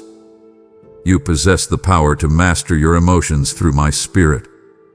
Seek my face and you will discover the answers you seek. I am ready to bless you, to bring peace and calm into your life along with all that is good. Listen closely, my beloved, and recognize the constant, loving presence of your Father in the details of your day. I am your Creator, your Redeemer, and your greatest supporter. I love you deeply. My precious child, I invite you now to look into a father's heart laid bare. You often project human emotions onto me, anger, impatience, or indifference, but I want you to feel the true, gentle emotion of a parent who misses his child. My disappointment is not anger, but a grief over your loss. I do not mourn your failures. I mourn the peace, the joy, and the abundance that you forfeit when you choose distance and distraction over my presence. My heart is laid bare before you. You must feel the depth of my desire for your wholeness and joy. I want to see you thrive. It is not my desire for you to be tormented. I have great plans to use you as a living testament to the boundless power of your omnipotent God. I love you, and I am showing you this right now. You are my beloved child, who obeys and believes in me, following me faithfully. I am the one who pulls you out of despair and surrounds you with love and mercy. I give you the reassurance of my perfect, unconditional love. My love for you knows no bounds. Nothing can tear you away from my love, not guilt, not rejection, not failure, not judgment. My love for you is eternal, steadfast, and unchanging. I will always be there to help and support you. I cherish you deeply, and I am guiding you out of your tough times towards victory and the joy you deeply yearn for. I am always with you, defending and empowering you. Do not be afraid. I love you. Everything will be all right. The sacred, unbreakable bond between Creator and creation is the bedrock of your existence. You are a cherished creation brimming with promise. My love for you is vast and everlasting, and nothing can stop me from accomplishing my plan in your life. You are my beloved, victorious through Christ Jesus, This is my constant yearning for your complete return to my side. I am right here with you. I have redeemed you from the brink with a tremendous sacrifice. I will lead you out of the desert. I am the one who spoke to storms and they calmed. I am ready to bless you to bring peace and calm into your life along with all that is good. Come now, my child, and let my tender love heal the wounds caused by your own prolonged absence. Feel the perfect love that judges nothing and forgives all. I am waiting for your complete return. Embrace my love and my presence in your life. My beloved child, we have reached the end of this sacred encounter, and I leave you with a final, undeniable truth. My child, I am indeed worth your time and more. This is a solemn charge to recalibrate your daily schedule today. Let go of tomorrow's worries and fear no obstacle in your path. I want you to be close to me to experience my love. The choice to be a collector of treasures in heaven, not on earth, begins now. Do not be dismayed by the obstacles you encounter, for each challenge is an opportunity for growth and fortification. The promise of a greater peace than you have ever known is yours if you turn your heart toward me. My peace will permeate every part of you, offering a sense of wholeness, peace, and vigor. You will experience the profound change in your very being. The blessing that accompanies the giving of your best time is multiplied beyond measure. I will lead you out of the desert into fertile land where miracles flourish. I will restore what is rightfully yours. This is my final, unwavering affirmation of my commitment to never leave you nor forsake you. I am with you always. I will never leave you. I am always right there with you. My love for you is boundless. I am your Father, your protector, your guide. My earnest, final plea is this: come home and let me be your all. I am the way, the truth, your life, your solution. Trust in me with all your heart until the very end. Rise now and commit to a life where my worth is reflected in your time. You are my cherished treasure. Walk forward in the certainty of my love and the power of your renewed commitment. Amen. My beloved, you have proclaimed my worth with your heart, declaring I am worth your time. Now, seal that commitment with an action that touches eternity. Your belief is the oil for the lamp. Your giving is the fuel that carries this light to the darkest corners of the world. I invite you to share this sacred river of truth, multiplying the impact of your newfound focus and peace in the lives of others. I promise to you today, your generous sowing will unlock a floodgate of abundance, provision, protection, and a clarity of purpose in every aspect of your life. Step into this covenant of support through Super Thanks membership or the link below, and watch your harvest overflow beyond measure. My cherished child, this conversation does not end here, but begins now in the fertile ground of your surrendered heart. You have heard the question, am I not worth your time? Now, make your answer an unshakable, audible declaration that shatters the lies of distraction and seals our covenant forever. Rise now, my beloved, and proclaim your allegiance in the space below.